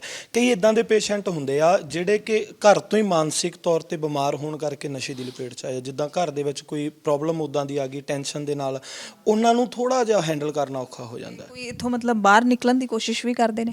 ਭੱਜਣ ਦੀ ਮਤਲਬ ਨਹੀਂ, ਸਾਡਾ ਜਿਹੜਾ ਇੱਥੋਂ ਦਾ ਪ੍ਰਬੰਧ ਇਦਾਂ ਦਾ ਕੀਤਾ ਹੋਇਆ ਕਿ ਸਾਡਾ ਸਟਾਫ ਪੂਰਾ, ਸਭ ਤੋਂ ਜਦੋਂ ਭੱਜਣ ਦੇ ਚਾਂਸ ਉਦੋਂ ਹੋਣਗੇ ਜਦੋਂ ਸਾਡੇ ਆਪਣੀਆਂ ਘਾਟਾਂ ਹੋਣਗੀਆਂ, ਜਾਂ ਸਾਡਾ ਸਟਾਫ ਨਹੀਂ ਪੂਰਾ ਹੋਊਗਾ, ਜਾਂ ਅਸੀਂ ਇਹਨਾਂ ਦੀ ਕੇਅਰ ਨਹੀਂ ਕਰਾਂਗੇ। ਸਾਡੀ ਕੇਅਰ ਪ੍ਰੋਪਰ ਹੈ, ਸਾਡਾ ਸਟਾਫ ਪੂਰਾ ਹੈ। ਅਸੀਂ ਹਰ ਟਾਈਮ ਟੂ ਟਾਈਮ ਇਹਨਾਂ ਨੂੰ ਹੈਂਡਲ ਕਰਕੇ ਰੱਖਦੇ ਹਾਂ। ਟਾਈਮ ਟੂ ਟਾਈਮ ਇਹਨਾਂ ਦੀ ਕਾਉਂਸਲਿੰਗ ਹੁੰਦੀ ਹੈ, 1-to-1 ਕਾਉਂਸਲਿੰਗ ਹੁੰਦੀ ਹੈ। ਸ਼ੇਅਰ ਸੈਸ਼ਨ ਦੇ ਵਿੱਚ ਇਹਨਾਂ ਦੀਆਂ ਕਲਾਸਾਂ ਲਾਉਂਦੇ ਆ। ਇਹਨਾਂ ਨੂੰ ਸਮਝਾਇਆ ਉਸ ਤਰੀਕੇ ਨਾਲ ਜਾਂਦਾ ਹੈ ਕਿ ਇਹਨਾਂ ਦੇ ਦਿਮਾਗ ਦੇ ਵਿੱਚ ਜਿਹੜੀ ਭੱਜਣ ਨਾਮ ਦੀ ਚੀਜ਼ ਨਾ ਆਵੇ। ਇਸ ਚੀਜ਼ ਨੂੰ ਅਸੀਂ ਕਵਰ ਕਰਕੇ ਰੱਖਦੇ ਹਾਂ। ਜਿੱਥੇ ਅਣਗਹਿਲੀਆਂ ਹੋਣਗੀਆਂ ਉੱਥੇ ਭੱਜਣ ਦੀ ਕੋਸ਼ਿਸ਼ ਵੀ ਕਰਨਗੇ, ਪਰ ਸਾਡੀ ਕੋਸ਼ਿਸ਼ ਆਪਣੇ ਵੱਲੋਂ ਬੈਸਟ ਐਫਰਟ ਹੁੰਦੇ ਆ ਕਿ ਇਹਨਾਂ ਲਈ ਪ੍ਰੋਪਰ ਆਪਾਂ ਮਤਲਬ ਕਿ ਹਾਂਜੀ ਧਿਆਨ ਰੱਖੀਏ। ਸੋ ਵੀਰ ਜੀ ਹਾਂਜੀ, ਇਹਦੇ ਵਿੱਚ ਇਹ ਵੀ ਹੈ ਨਾ, ਦੇਖੋ ਜੀ ਸਾਡੇ ਕੋਲੇ ਤਕਰੀਬਨ ਇਹੋ ਜਿਹੇ ਪੇਸ਼ੈਂਟ ਵੀ ਆਉਂਦੇ ਆ ਜਿਨ੍ਹਾਂ ਨੇ ਪਹਿਲਾਂ ਵੀ ਬਹੁਤ ਸੈਂਟਰ ਕੱਟੇ ਹੁੰਦੇ ਆ। ਮਤਲਬ ਇੱਥੋਂ ਤੱਕ ਸਾਡੇ ਕੋਲੇ 15 ਸੈਂਟਰ ਕੱਟੇ ਵਾਲੇ ਵੀ ਸਟੂਡੈਂਟ ਆਏ ਆ ਜਿਹੜੇ, ਔਰ ਉਹ ਜਦੋਂ ਇੱਥੇ ਆਣ ਕੇ ਦੇਖਦੇ ਆ ਬਾਕੀਆਂ ਨੂੰ ਦੱਸਦੇ ਵੀ ਬਾਕੀ ਸੈਂਟਰਾਂ ਵਿੱਚ ਕੀ ਹਾਲ ਹੈ, ਜਦੋਂ ਇੱਥੇ ਆਣ ਕੇ ਮਤਲਬ ਕਿ ਇੱਥੋਂ ਦਾ ਰੋਟੀ ਪਾਣੀ, ਇੱਥੋਂ ਦਾ ਰਹਿਣ ਸਹਿਣ, ਉਹ ਕਹਿੰਦੇ ਸਾਨੂੰ ਮਹਿਸੂਸ ਹੀ ਨਹੀਂ ਹੁੰਦਾ ਵੀ ਅਸੀਂ ਕਿਸੇ ਸੈਂਟਰ 'ਚ ਰਹਿ ਰਹੇ ਹਾਂ ਕਿ ਆਪਣੇ ਘਰ 'ਚ ਰਹਿ ਰਹੇ ਹਾਂ। ਤਾਂ ਭੱਜਣ ਦਾ ਤਾਂ ਮਤਲਬ ਕੋਈ ਸਵਾਲ ਹੀ ਨਹੀਂ ਪੈਦਾ। ਤੇ ਵੀਰ ਜੀ ਕੋਈ ਰਾਜ਼ੀ ਹੋਇਆ ਆਪਣੇ ਨਾਲ ਗੱਲ ਕਰਨ ਨੂੰ, ਕੋਈ ਵਿਦਿਆਰਥੀ? ਜੀ ਜੀ, ਵਾਹਿਗੁਰੂ ਜੀ ਕੀ ਫਤਿਹ। ਹਾਂਜੀ ਵੀਰ ਜੀ, ਕਿੰਨੀ ਉਮਰ ਹੈ ਤੁਹਾਡੀ? ਮੇਰੀ 41 ਸਾਲ ਹੋ ਗਈ ਭੈਣ। ਠੀਕ ਹੈ, ਤੇ ਕਿੰਨਾ ਟਾਈਮ ਹੋ ਗਿਆ ਤੁਹਾਨੂੰ ਇੱਥੇ? ਮੈਨੂੰ ਹੋ ਗਏ 15-16 ਦਿਨ ਹੋ ਗਏ। ਅੱਛਾ, 15-16 ਦਿਨ। ਕਿਵੇਂ ਲੱਗ ਰਿਹਾ ਤੁਹਾਨੂੰ ਇੱਥੇ? ਬਹੁਤ ਵਧੀਆ ਜੀ। ਤੇ ਪੂਰਾ ਮਨ ਬਣਾ ਕੇ ਆਏ ਹੋ ਕਿ ਮੈਂ ਠੀਕ ਹੋ ਕੇ ਜਾਣਾ ਹੈ, ਇਹ ਜਿਹੜੀ ਦਲਦਲ ਦੇ ਵਿੱਚੋਂ ਨਿਕਲ ਕੇ ਜਾਣਾ ਹੈ? ਜੀ ਮਨ ਦੇ ਕਹੇ ਅਨੁਸਾਰ ਨਹੀਂ ਆਪਾਂ ਚੱਲ ਸਕਦੇ ਨਾ, ਕਿਉਂਕਿ ਮੈਂ ਬਹੁਤ ਸੈਂਟਰਾਂ 'ਚ ਵੀ ਰਿਹਾ, ਮੇਰੀ ਜ਼ਿੰਦਗੀ ਅੱਧੀ ਲੰਘ ਗਈ। ਤੇ ਇੱਥੇ ਤਾਂ ਤੁਸੀਂ ਇਹ ਕਹਿ ਸਕਦੇ ਹੋ ਕਿ ਕਰਮ ਵਾਲਾ ਪਹੁੰਚਦਾ ਜੀ, ਹੈ ਨਾ। ਸਰਬ ਰੋਗ ਕਾ ਔਖਦ ਨਾਮ ਜੇ ਤੁਸੀਂ ਕਹਿੰਦੇ ਹੋ ਤਾਂ ਉਹ ਉਸੇ ਨੂੰ ਇੱਥੇ ਲਿਆਉਂਦਾ ਜਿਹਦੇ ਤੇ ਉਹਦੀ ਮਾੜੀ ਮੋਟੀ ਮਿਹਰ ਦੀ ਨਜ਼ਰ ਹੁੰਦੀ। ਨਹੀਂ, ਇੱਥੇ ਨਹੀਂ ਬੰਦਾ ਖਾਸ ਆਮ ਪਹੁੰਚ ਸਕਦਾ ਜੀ। ਤੇ ਕਿਵੇਂ ਤੁਸੀਂ ਕਿਹਾ ਕਿ ਮੇਰੀ ਉਮਰ ਅੱਧੀ ਲੰਘ ਗਈ ਹੈ, ਇਹ ਕਿਵੇਂ ਫਸ ਗਏ ਸੀ ਇੱਧਰ ਨਸ਼ਿਆਂ ਦੇ ਵਿੱਚ? ਕਿਹੜਾ ਨਸ਼ਾ ਤੁਸੀਂ ਲੈਂਦੇ ਹੁੰਦੇ ਸੀ? ਮੈਂ ਨਸ਼ਾ ਸ਼ੁਰੂਆਤ ਮੈਂ ਪੈਟਰੋਲ ਸੁੰਘਣ ਤੋਂ ਕੀਤੀ ਸੀ ਜੀ। ਬਚਪਨ ਬਹੁਤ ਛੋਟਾ ਸੀ, ਮੈਨੂੰ ਗੁੱਸਾ ਸੀ ਰੱਬ ਤੇ ਕਿ ਉਹਨੇ ਮੇਰਾ ਪਿਓ ਖੋਹ ਲਿਆ। ਅਤੇ ਉਹ ਤੋਂ ਬਾਅਦ 'ਚ ਆਈ ਕਾਲਜ ਟਾਈਮ ਸਿਗਰਟ, ਸ਼ੀਸ਼ੀ, ਫਿਰ ਸੂਟਾ, ਫਿਰ ਸਮੈਕ, ਫਿਰ ਚਿੱਟਾ, ਇਸ ਤਰ੍ਹਾਂ ਵੱਧਦਾ ਗਿਆ ਮੈਂ। ਤੇ ਉਹ ਜਿਹੜਾ ਤੁਸੀਂ ਪੈਟਰੋਲ ਸੁੰਘਣ ਦਾ ਆਪਣੇ ਆਪ ਕੀਤਾ ਸੀ ਜਾਂ ਤੁਹਾਨੂੰ ਕਿਸੇ ਨੇ ਦੱਸੀ ਸੀ ਜੁਗਤੀ? ਨਹੀਂ, ਉਹ ਮੈਨੂੰ ਕਿਸੇ ਨੇ ਦੱਸਿਆ ਸੀ ਵੀ ਪੈਟਰੋਲ ਨੂੰ ਅੱਗ ਲੱਗ ਜਾਂਦੀ ਹੈ, ਅਤੇ ਮੈਂ ਕੋਸ਼ਿਸ਼ ਕਰਦਾ ਸੀ ਮੇਰੇ ਅੰਦਰ ਚਲਾ ਜਾਵੇ ਅਤੇ ਮੈਂ ਅੱਗ ਲਾ ਲਾਂ। ਰੱਬ ਨਾਲ ਨਹੀਂ ਬਣਦੀ ਸੀ ਮੇਰੀ। ਹੁਣ ਬਣਦੀ ਹੈ? ਹੌਲੀ ਹੌਲੀ ਕਹਿੰਦੇ ਨੇ ਆਪ ਆਪਣੀ ਬੁੱਧ ਹੈ ਜੇਤੀ, ਉਹ ਹੌਲੀ ਹੌਲੀ ਜਿੰਨਾ ਕੁ ਅਕਲ ਦੇਈ ਜਾਂਦਾ ਉਹਨਾਂ ਕੁ ਵਰਣਨ ਆਪਾਂ ਕਰੀ ਜਾਂਦੇ ਹਾਂ। ਬਣਦੀ ਇਹ ਮੈਨੂੰ ਨਹੀਂ ਪਤਾ ਜੀ, ਮੇਰੇ ਨਾਲ ਰੱਬ ਦੀ ਨਹੀਂ ਬਣਦੀ, ਹੁਣ ਮੇਰੀ ਬਣਦੀ ਹੈ। ਅੱਛਾ, ਨਹੀਂ ਤੁਹਾਡੇ ਨਾਲ ਵੀ ਬਣੂਗੀ, ਤੁਸੀਂ ਹੌਸਲਾ ਨਹੀਂ ਹਾਰਨਾ ਹੈਗਾ, ਤੁਸੀਂ ਠੀਕ ਹੋ ਕੇ ਜਾਣਾ ਇੱਥੋਂ। ਹਾਂਜੀ। ਤੇ ਕਾਲਜ ਦੇ ਵਿੱਚ ਕਿੰਨੀ ਪੜ੍ਹਾਈ ਕੀਤੀ ਹੈ? ਮੈਂ ਸੈਕਿੰਡ ਨਹੀਂ ਆਇਆ ਸੀ ਕਦੇ ਕਿਸੇ ਕਲਾਸ 'ਚੋਂ, ਪਰ ਮੈਂ ਫਾਈਨਲ ਨਹੀਂ ਕਰ ਸਕਿਆ BA। ਕਿਸੇ ਕਾਰਨ ਮੈਂ ਮੈਂਟਲੀ ਅਪਸੈਟ ਹੋ ਗਿਆ ਸੀ, ਫਿਰ ਮੈਨੂੰ ਦਾਖਲ ਕਰਵਾਉਣਾ ਪਿਆ ਜੀ। ਠੀਕ ਹੈ। ਅੱਛਾ, ਤੁਸੀਂ ਕਿੰਨੇ ਸਾਲਾਂ ਤੋਂ ਫਿਰ ਇੱਦਾਂ ਸੈਂਟਰਾਂ ਦੇ ਵਿੱਚ ਦਾਖਲ ਹੋ? ਮੈਂ 2007 ਤੋਂ। ਤੇ ਕਿਉਂ ਨਹੀਂ ਰਿਕਵਰ ਕਿਉਂ ਨਹੀਂ ਹੋ ਪਾਏ? ਰਿਕਵਰ ਜਿਵੇਂ ਇਹਨਾਂ ਨੇ ਦੱਸਿਆ ਜੀ, ਆਮ ਸੈਂਟਰਾਂ 'ਚ ਨਾ ਪਿਆਰ ਨਹੀਂ ਮਿਲਦਾ ਸਾਨੂੰ ਦਰਕਾਰਿਆ ਜਾ। ਜਿਸ ਤਰ੍ਹਾਂ ਸਮਾਜ 'ਚੋਂ ਆਪਾਂ ਮੱਖਣ 'ਚ ਵਾਲ ਨਹੀਂ ਕੱਢ ਕੇ ਸਿੱਟ ਦਿੰਦੇ, ਇਸ ਤਰ੍ਹਾਂ ਸਾਨੂੰ ਫੀਲ ਹੁੰਦਾ। ਉੱਥੇ ਸਾਨੂੰ ਅਹਿਸਾਸ ਕਰਾਇਆ ਜਾਂਦਾ ਕਿ ਤੁਸੀਂ ਲੋਕ ਨਹੀਂ ਗੇ ਸਮਾਜ ਦੇ ਕਾਬਿਲ। ਪਰ ਮੈਂ ਮੰਨਦਾ ਕਿ ਅਮਲੀ ਬੰਦਾ ਜਿਹੜਾ ਹੁੰਦਾ ਨਾ, ਉਹਦੇ 'ਚ ਕੋਈ ਨਾ ਕੋਈ ਉਹਦੇ 'ਚ ਇਹੋ ਜਿਹਾ ਦੁੱਖ ਹੁੰਦਾ ਜਿਹੜਾ ਉਹ ਸ਼ੇਅਰ ਨਹੀਂ ਕਰ ਪਾਉਂਦਾ ਕਿਸੇ ਨਾਲ। ਉਹਨੂੰ ਪਿਆਰ ਨਾਲ ਸ਼ੇਅਰ ਕਰਾਇਆ ਜਾ ਸਕਦਾ, ਪਰ ਇਸ ਤਰ੍ਹਾਂ ਧੱਕੇ ਨਾਲ ਨਹੀਂ। ਅੱਜ ਤੱਕ ਮੇਰੇ ਨਾਲ ਧੱਕਾ ਹੁੰਦਾ ਆ, ਪਰ ਮੈਂ ਧੱਕੇ ਵਾਲਾ ਫਿਰ ਉਹੋ ਜਿਹਾ ਰਿਹਾ ਹੀ ਨਹੀਂ, ਮੈਂ ਉਲਟ ਹੁੰਦਾ ਗਿਆ। ਅੱਛਾ, ਤੁਸੀਂ ਐਗਰੈਸਿਵ ਹੋ ਗਏ ਸੀ ਜ਼ਿਆਦਾ? ਜੀ। ਤੇ ਐਗਰੈਸਿਵ ਹੋ ਗਏ ਤੁਸੀਂ, ਕੁਝ ਗਲਤ ਵੀ ਕੀਤਾ? ਮੇਰੇ ਜਿੱਦੇ ਫਾਦਰ ਸਾਹਿਬ ਦੀ ਡੈਥ ਹੋਈ ਸੀ ਨਾ ਜੀ, ਉਸੇ ਦਿਨ ਮੇਰੀ ਮਾਂ ਨੇ ਗੁਰੂ ਗ੍ਰੰਥ ਸਾਹਿਬ ਸਾਡੇ ਚੁਬਾਰੇ 'ਚ ਪ੍ਰਕਾਸ਼ ਕਰਾ ਲਿਆ ਸੀ, ਕਿਉਂਕਿ ਉਹਦੇ ਸਿਰ ਧਰਨ ਲੱਗੇ ਸੀ ਉਹਨੂੰ, ਮੇਰੇ ਚਾਚੇ ਦੇ। ਉਹ ਕਹਿੰਦੀ ਵੀ ਨਹੀਂ, ਮੇਰਾ ਤਾਂ ਇਹੀ ਖਸਮ ਹੈ। ਤਾਂ ਜਦੋਂ ਮੈਂ ਨਸ਼ੇ 'ਚ ਪਿਆ ਤਾਂ ਮੈਂ ਇੱਕ ਦਿਨ ਮੇਰੀ ਮਾਂ ਅੱਕੀ ਵੀ, ਕਹਿੰਦੀ ਵੀ ਤੂੰ ਇਹਦੇ ਤਾਂ ਮਰ ਜਾ। ਮੈਂ ਜਾ ਕੇ, ਮੇਰੇ 2 ਬੱਚੇ ਵੀ ਸੀਗੇ, ਮੈਂ ਜਾ ਕੇ ਉਸੇ ਮਹਾਰਾਜ ਦੇ ਉੱਪਰ ਜਿਹੜਾ ਪੱਖਾ ਸੀਗਾ ਉਹਦੇ ਨਾਲ ਲਈ ਪੱਗ ਤੇ ਫਾਹਾ ਲੈ ਲਿਆ। ਪਤਾ ਨਹੀਂ ਕਦੋਂ ਬੱਚੇ ਥੱਲੇ ਗਏ। ਉਹ ਘਰ ਵਾਲੀ ਦਾ ਕੁਦਰਤੀ ਮਾਮਾ BC 'ਚ ਰਹਿੰਦਾ ਵਿਕਟੋਰੀਆ, ਉਹ ਆਇਆ ਹੋਇਆ ਸੀ ਸੀਸ਼ੋਰ 'ਤੇ ਰਹਿੰਦਾ ਕਰਕੇ, ਉਹਨੇ ਮੇਰੇ ਮਾਰ ਮੂਰ ਕੇ ਮੈਨੂੰ ਢਿੱਡ 'ਚ ਤੇ ਬਚਾ ਲਿਆ। ਤਾਂ ਉਹਦੋਂ ਬਾਅਦ 'ਚ ਮੈਨੂੰ ਫਿਰ ਸੈਂਟਰ ਛੱਡਿਆ, ਪਤਾ ਨਹੀਂ ਕਦੋਂ ਲਾਇਆ ਉਹਨਾਂ ਨੇ। ਤਾਂ ਬੰਦਾ ਜਦੋਂ ਆਪ ਹੋਰ ਤਾਂ ਬਹੁਤ ਛੋਟੀਆਂ ਗੱਲਾਂ ਰਹਿ ਗਈਆਂ ਹੈ ਨਾ ਜੋ ਪਾਪ ਮੈਂ ਕੀਤੇ ਆ, ਬੰਦਾ ਆਪ ਨੂੰ ਮਾਰਨਾ ਚਾਹਵੇ ਵੀ ਰੱਬ ਨਾਲ, ਹਾਂ ਮੈਂ ਆਉਣਾ ਤੇਰੇ ਕੋਲੇ, ਦੱਸ ਮੈਨੂੰ ਮੇਰਾ ਕਸੂਰ ਕੀ ਆ। ਯਾਨੀ ਕਿ ਤੁਸੀਂ ਬਹੁਤ ਦੁਖੀ ਹੋ ਆਪਣੀ ਇਸ ਆਦਤ ਤੋਂ, ਦੁਖੀ ਸੀਗੇ ਬਟ ਨਿਕਲ ਨਹੀਂ ਸੀ ਪਾਉਂਦੇ। ਇਹੋ ਜਿਹਾ ਕੀ ਹੁੰਦਾ ਆ, ਕੀ ਫੀਲਿੰਗ ਹੁੰਦੀ ਹੈ? ਕਿਉਂਕਿ ਸਾਨੂੰ ਨਹੀਂ ਪਤਾ, ਸਾਡਾ ਕੋਈ ਐਕਸਪੀਰੀਅੰਸ ਨਹੀਂ ਹੈ, ਬਹੁਤ ਸਾਰੇ ਲੋਕਾਂ ਦਾ ਵੀ ਨਹੀਂ ਹੋਊਗਾ। ਤੇ ਕਿਸ ਤਰ੍ਹਾਂ ਦੀ ਫੀਲਿੰਗ ਤੁਹਾਨੂੰ ਆਉਂਦੀ ਹੈ ਕਿ ਤੁਸੀਂ ਉਸ ਚੀਜ਼ 'ਚੋਂ ਨਿਕਲ ਨਹੀਂ ਪਾਉਂਦੇ ਹੈਗੇ, ਆਪਣੇ ਸਰੀਰ ਤੇ ਕੰਟਰੋਲ ਨਹੀਂ ਰਹਿੰਦਾ? ਕੀ ਹੁੰਦਾ? ਸਰੀਰ ਨਹੀਂ ਜੀ, ਸਰੀਰ ਦੀ ਮੈਂ ਨਹੀਂ ਮੰਨਦਾ ਵੀ ਕੋਈ ਸਰੀਰਕ ਤੋੜ ਹੁੰਦੀ ਹੈ। ਇਹ ਮਾਨਸਿਕ ਬਿਮਾਰੀ, ਜਿੰਨਾ ਚਿਰ ਤੁਸੀਂ ਮਾਨਸਿਕ ਤੌਰ 'ਤੇ ਤਿਆਰ ਨਹੀਂ ਹੋ ਕਿਸੇ ਚੀਜ਼ ਨੂੰ ਐਕਸੈਪਟ ਕਰਨ ਵਾਸਤੇ, ਉਹਨਾਂ ਚਿਰ ਨਹੀਂ ਕੋਈ ਮੈਨੂੰ ਕੋਈ ਨਹੀਂ ਬਦਲ ਸਕਦਾ, ਕੋਈ ਮੇਰਾ ਦੁਨੀਆ ਤੇ ਡਾਕਟਰ ਨਹੀਂ ਹੈ, ਕਿਉਂਕਿ ਮੈਂ ਸੈਂਟਰਾਂ 'ਚ ਹੋ ਰਿਹਾ ਤਾਂ ਉਹ ਮੈਨੂੰ ਸੌਣ ਦੀ ਬੜੀ ਕੋਸ਼ਿਸ਼ ਕਰਦੇ ਸੀ ਕਿ ਸੌਂ ਜੂਗਾ ਇਹ, ਪਰ ਨਹੀਂ ਆਉਂਦੀ ਸੀ ਮੈਨੂੰ, ਮੈਂ ਨਹੀਂ ਸੌਂਦਾ ਸੀ। ਇੱਥੇ ਆਇਆ, ਇੱਥੇ ਵੀ ਮੈਂ 5-4 ਦਿਨ ਤਾਂ ਮੈਂ 2:30 ਵਜੇ ਉੱਠਣਾ, ਉੱਠ ਕੇ ਪਾਠ ਕਰਨ ਲੱਗ ਪੈਣਾ ਨਹਾ ਕੇ, ਤੇ ਫਿਰ ਹੌਲੀ ਹੌਲੀ ਹੁਣ ਮੈਂ ਕੱਲ੍ਹ ਪਰਸੋਂ ਦਾ ਪੂਰੇ ਜਦੋਂ ਇਹ ਟਾਈਮ 'ਤੇ ਆਉਂਦਾ ਨਾ ਉਦੋਂ ਹੀ ਮੇਰੀ ਜਾਗ ਖੁੱਲ੍ਹਦੀ ਆ। ਉਹੀ ਫਿਰ ਆ ਗਈ ਗੱਲ ਵੀ ਬਾਣੀ ਹਰ ਇੱਕ ਦੁੱਖ ਦੀ ਦਾਰੂ ਹੈ, ਉਹ ਮੈਂ ਮੰਨਦਾ। ਮੇਰੇ 'ਚ ਬਹੁਤ ਚੇਂਜ ਆਇਆ, ਮੈਨੂੰ ਪਾਣੀ ਦੀ ਤਰ੍ਹਾਂ ਸ਼ਾਂਤ ਕੀਤਾ ਬਾਣੀ ਨੇ ਕੀਤਾ, ਹੋਰ ਕੋਈ ਨਹੀਂ ਕਰ ਸਕਦਾ ਇਹ। ਠੀਕ ਹੈ, ਯਾਨੀ ਮਤਲਬ ਚੰਗੀ ਗੱਲ ਹੈ ਕਿ ਤੁਸੀਂ ਸ਼ਾਂਤ ਹੈਗੇ ਹੋ ਹੁਣ। ਜੀ ਬਿਲਕੁਲ। ਅੱਛਾ, ਤੁਸੀਂ ਥੋੜਾ ਜਿਹਾ ਹੋਰ ਦੱਸੋ, ਜਿਵੇਂ ਕਾਲਜ ਦੇ ਵਿੱਚ ਤੁਸੀਂ ਕਿਹਾ ਕਿ ਨਸ਼ਾ ਜਿਹੜਾ ਵੱਧਦਾ ਗਿਆ, ਉੱਥੇ ਕਿਸ ਤਰ੍ਹਾਂ ਦੀ ਕੰਪਨੀ ਮਿਲਦੀ ਹੈ ਉੱਥੇ, ਜਾਂ ਜਿਵੇਂ ਅਸੀਂ ਸੁਣਦੇ ਹੈਗੇ ਆ ਫਿਲਮਾਂ ਦੇ ਵਿੱਚ ਦੇਖਦੇ ਆ ਕਿ ਤੁਹਾਨੂੰ ਫਸਾਇਆ ਜਾਂਦਾ ਹੈਗਾ ਨਸ਼ੇ ਦੇ ਤਸਕਰਾਂ ਦੇ ਵੱਲੋਂ, ਕਿਸ ਤਰ੍ਹਾਂ ਦਾ ਜਾਲ ਹੁੰਦਾ, ਕੀ ਹੁੰਦਾ? ਸਾਡੇ ਵੇਲੇ ਕੋਈ ਫਸਾਉਣ ਵਾਲਾ ਕੰਮ ਨਹੀਂ ਸੀਗਾ ਜੀ, ਅਸੀਂ ਤਾਂ ਆਮ, ਮੈਂ ਤੁਹਾਨੂੰ ਦੱਸਦਾ ਵੀ ਆਮ ਲਈ ਅਸੀਂ ਹੁੰਨੇ ਫੁਕਰੇ ਕਿਸਮ ਦੇ ਲੋਕ। ਹੁਣ ਇਕੱਲਾ ਸੀਗਾ ਮੈਂ, ਪਿਓ ਸਿਰ 'ਤੇ ਨਹੀਂ ਸੀ, ਰੋਕਣ ਵਾਲਾ ਨਹੀਂ ਸੀ ਕੋਈ, ਮਾਂ ਟੀਚਰ ਸੀਗੀ, ਉਹ ਵਿਚਾਰੀ ਉੱਧਰ ਰੁੱਝੀ ਰਹਿੰਦੀ, ਭੈਣ, ਉਹਨੂੰ ਤਾਂ ਬਹੁਤ ਜ਼ਿੰਮੇਵਾਰੀਆਂ, ਉਹਨੇ ਸਮਾਜਿਕ ਜ਼ਿੰਮੇਵਾਰੀਆਂ ਬਹੁਤ ਨਿਭਾਈਆਂ ਮੇਰੇ ਵਾਸਤੇ, ਸ਼ਾਇਦ ਸਮਾਂ ਜਾਂ ਉਹਨੂੰ ਮੇਰੇ 'ਤੇ ਯਕੀਨ ਹੀ ਇੰਨਾ ਸੀ ਕਿ ਇਹ ਇੱਕ ਦਿਨ ਬਹੁਤ ਮੇਰੇ ਆਸਰੇ ਉਹਨੇ ਰੰਡ ਕੱਟਿਆ ਨਾ। ਅਤੇ ਮੈਂ ਦੇਖਦੇ ਸੀ ਜਦੋਂ ਵੀ ਕੰਟੀਨ 'ਚ ਫਲਾਨਾ ਬੈਠਾ ਹੈ ਨਾ, ਉਹਦੀ ਇੰਨੀ ਟੌਰ ਆ, ਇੰਨੇ ਮੁੰਡੇ ਉਹਦੇ ਨਾਲ ਐਂ ਫਲਾਨਾ, ਅਤੇ ਇਸੇ ਤਰ੍ਹਾਂ ਦੇਖ ਕੇ ਲੋਕਾਂ ਨੂੰ, ਅਤੇ ਦੇਖਾ ਦੇਖੀ ਹੋ ਗਿਆ ਇਹ। ਐਂ ਨਹੀਂ ਆਪਾਂ ਕਹਿ ਸਕਦੇ ਵੀ ਕਿਸੇ ਨੇ ਲਾਇਆ, ਨਹੀਂ ਲਾਇਆ ਮੈਨੂੰ ਕਿਸੇ ਨੇ। ਅੱਛਾ, ਫਿਰ ਤੁਹਾਡਾ ਵਿਆਹ ਕਾਲਜ ਤੋਂ ਬਾਅਦ ਹੋਇਆ? ਹਾਂਜੀ, ਵਿਆਹ ਮੇਰਾ ਹੋਇਆ ਕਾਲਜ ਤੋਂ ਬਾਅਦ। ਫਿਰ ਮੈਂ ਚੰਡੀਗੜ੍ਹ ਭੇਜਤਾ ਸੀ, ਕਹਿੰਦੇ ਉਦੋਂ ਨਹੀਂ ਨਾ ਆਈਲੈਟ ਹੁੰਦਾ ਸੀ, ਉਹ ਕਹਿੰਦੇ ਚੰਡੀਗੜ੍ਹ ਮੁੰਡਾ ਪੜ੍ਹਦਾ, ਐਂ ਕਹੇ ਤੂੰ ਵਿਆਹ ਹੋ ਜਾਊਗਾ ਇਹਦਾ ਬਾਹਰ। ਅੱਛਾ, ਮਤਲਬ ਨਸ਼ੇ ਦਾ ਓਲਾ ਰੱਖਿਆ ਸੀ? ਓਲਾ ਰੱਖਿਆ ਸੀ ਮੇਰੀ ਮਾਂ ਨੇ, ਅਤੇ ਮੇਰਾ ਮਾਮਾ ਉਹਨੂੰ ਆਏ ਸੀ ਭੈਣੇ ਕੋਈ ਨਹੀਂ ਬਾਹਰ ਤੋਰ ਦਿਆਂਗੇ ਆਪਾਂ, ਮਲੂਕੇ ਮੇਰੇ ਨਾਨਕੇ ਸੀ, ਅਤੇ ਉੱਥੇ ਮੇਰੀ ਸੰਗਤ ਉਦੋਂ ਵੀ, ਮੈਂ ਤਾਂ ਬੰਦੇ ਮੈਨੂੰ ਉਹੋ ਜਿਹੇ ਹੀ ਮਿਲ ਗਏ ਜਿਹੜੇ ਮਤਲਬ ਕਿ ਸਾਡਾ ਕੰਮ ਨਹੀਂ ਦੱਸ ਸਕਦਾ ਮੈਂ ਵੀ ਕਿਹੜੇ ਪਾਪ ਕੀਤੇ ਅਸੀਂ ਉੱਥੇ। ਅੱਛਾ, ਇੱਕ ਜਿਹੜਾ ਹੁਣ ਵੋਟਾਂ ਦਾ ਟਾਈਮ ਹੈਗਾ, ਹੁਣ ਸਾਰੀਆਂ ਜਿਹੜੀਆਂ ਸਿਆਸੀ ਪਾਰਟੀਆਂ ਦੇ ਉੱਤੇ ਇਹ ਮਤਲਬ ਗਾਜ ਡਿੱਗਦੀ ਹੈ, ਇਲਜ਼ਾਮ ਲੱਗਦੇ ਨੇ, ਤੇ ਇਹਦੇ ਵਿੱਚ ਮੈਨੂੰ ਲੱਗਦਾ ਕੋਈ ਝੂਠ ਵੀ ਹੈ ਨਹੀਂ ਕਿ ਨਸ਼ੇ ਦੀ ਜਿਹੜੀ ਸਪਲਾਈ ਹੈ ਉਹ ਸਿਆਸਤਦਾਨਾਂ ਦੀ ਸ਼ਹਿ ਤੋਂ ਬਿਨਾਂ ਹੋ ਨਹੀਂ ਸਕਦੀ। ਤੁਸੀਂ ਕੀ ਸਮਝਦੇ ਹੋ ਵੀ ਜਿਹੜਾ ਪੰਜਾਬ ਦੇ ਵਿੱਚ ਇੰਨਾ ਨਸ਼ਾ ਵਧਿਆ ਹੈ, ਅੱਜ ਤੋਂ ਆਪਾਂ 2 ਦਹਾਕੇ ਪਹਿਲਾਂ ਦੇਖ ਲਈਏ ਤਾਂ ਇਹੋ ਜਿਹੇ ਹਾਲਾਤ ਸ਼ਾਇਦ ਨਹੀਂ ਸੀਗੇ, ਚਿੱਟਾ ਇੰਨਾ ਵੱਧ ਗਿਆ, ਤੇ ਤੁਹਾਨੂੰ ਕੀ ਲੱਗਦਾ ਵੀ ਇਹ ਉਹਨਾਂ ਦੀ ਸ਼ਹਿ ਨਾਲ ਹੁੰਦਾ ਆ, ਕਿਵੇਂ ਸਾਰਾ ਕੁਝ ਜਾਲ ਬਣਦਾ?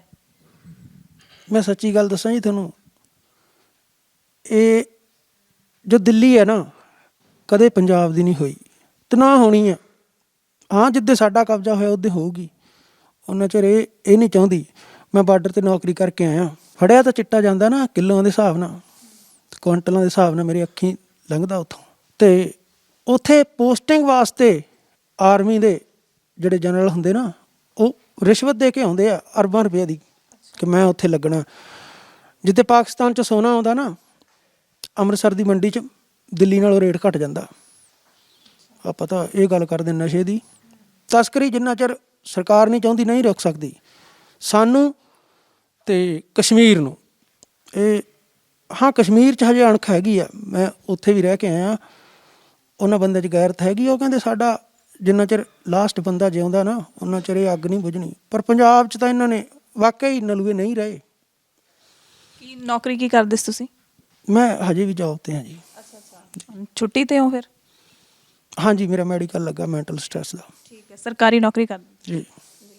ਸੋ ਤੁਸੀਂ ਦੇਖ ਸਕਦੇ ਹੋ, ਇਹ ਤਸਵੀਰ ਹੈ ਪੰਜਾਬ ਦੀ ਨੌਜਵਾਨੀ ਦੀ ਤਸਵੀਰ ਹੈ। ਆਪਾਂ ਦੇਖਦੇ ਹਾਂ ਹੋਰ ਕੋਈ ਗੱਲ ਕਰਨਾ ਚਾਹੁੰਦਾ ਵੀਰ ਜੀ?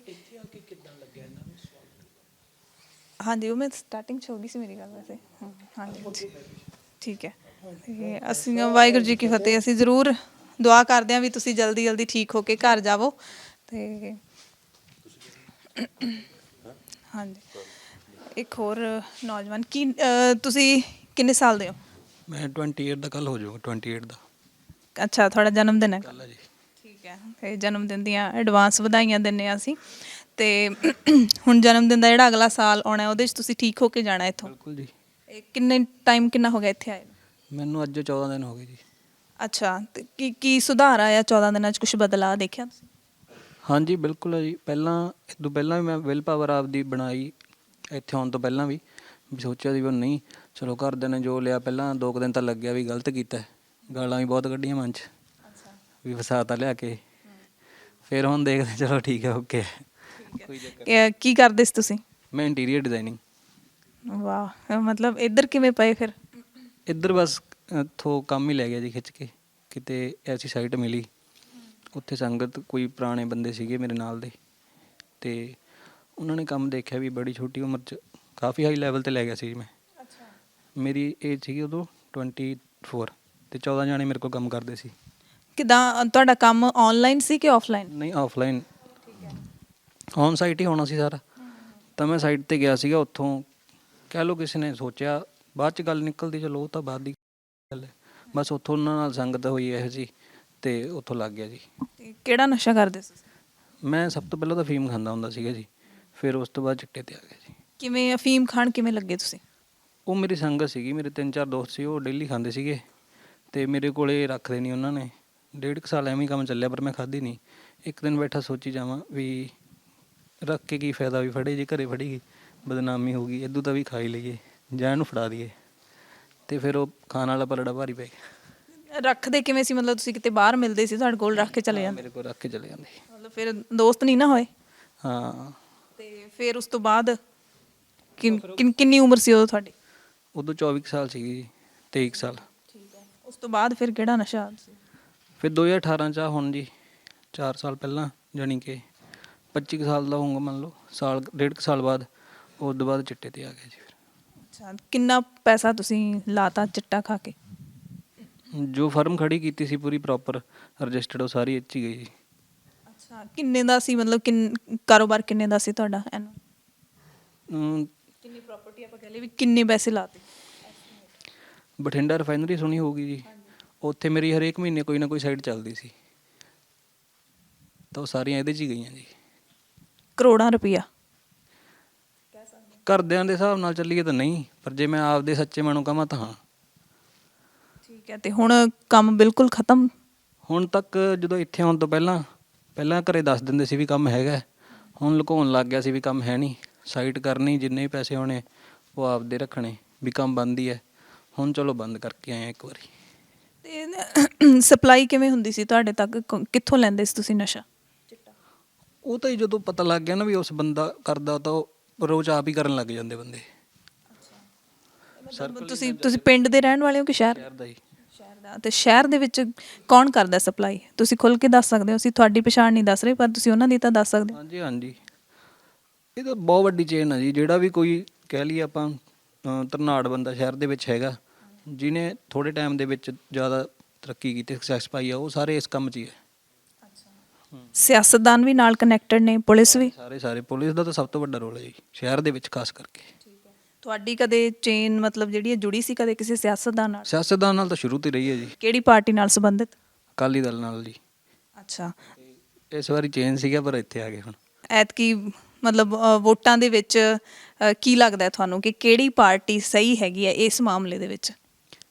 ਤੀਜਾ ਫਰੰਟ ਹਰ ਕੋਈ ਚਾਹੁੰਦਾ ਜੀ, ਉਹ ਇੱਕੋ ਹੀ ਆਪਣੇ ਕੋਲੇ ਮਿਲ ਚੁੱਕਿਆ, ਲੋਕ ਅਪਣਾ ਲੈਣ ਤਾਂ ਵਧੀਆ।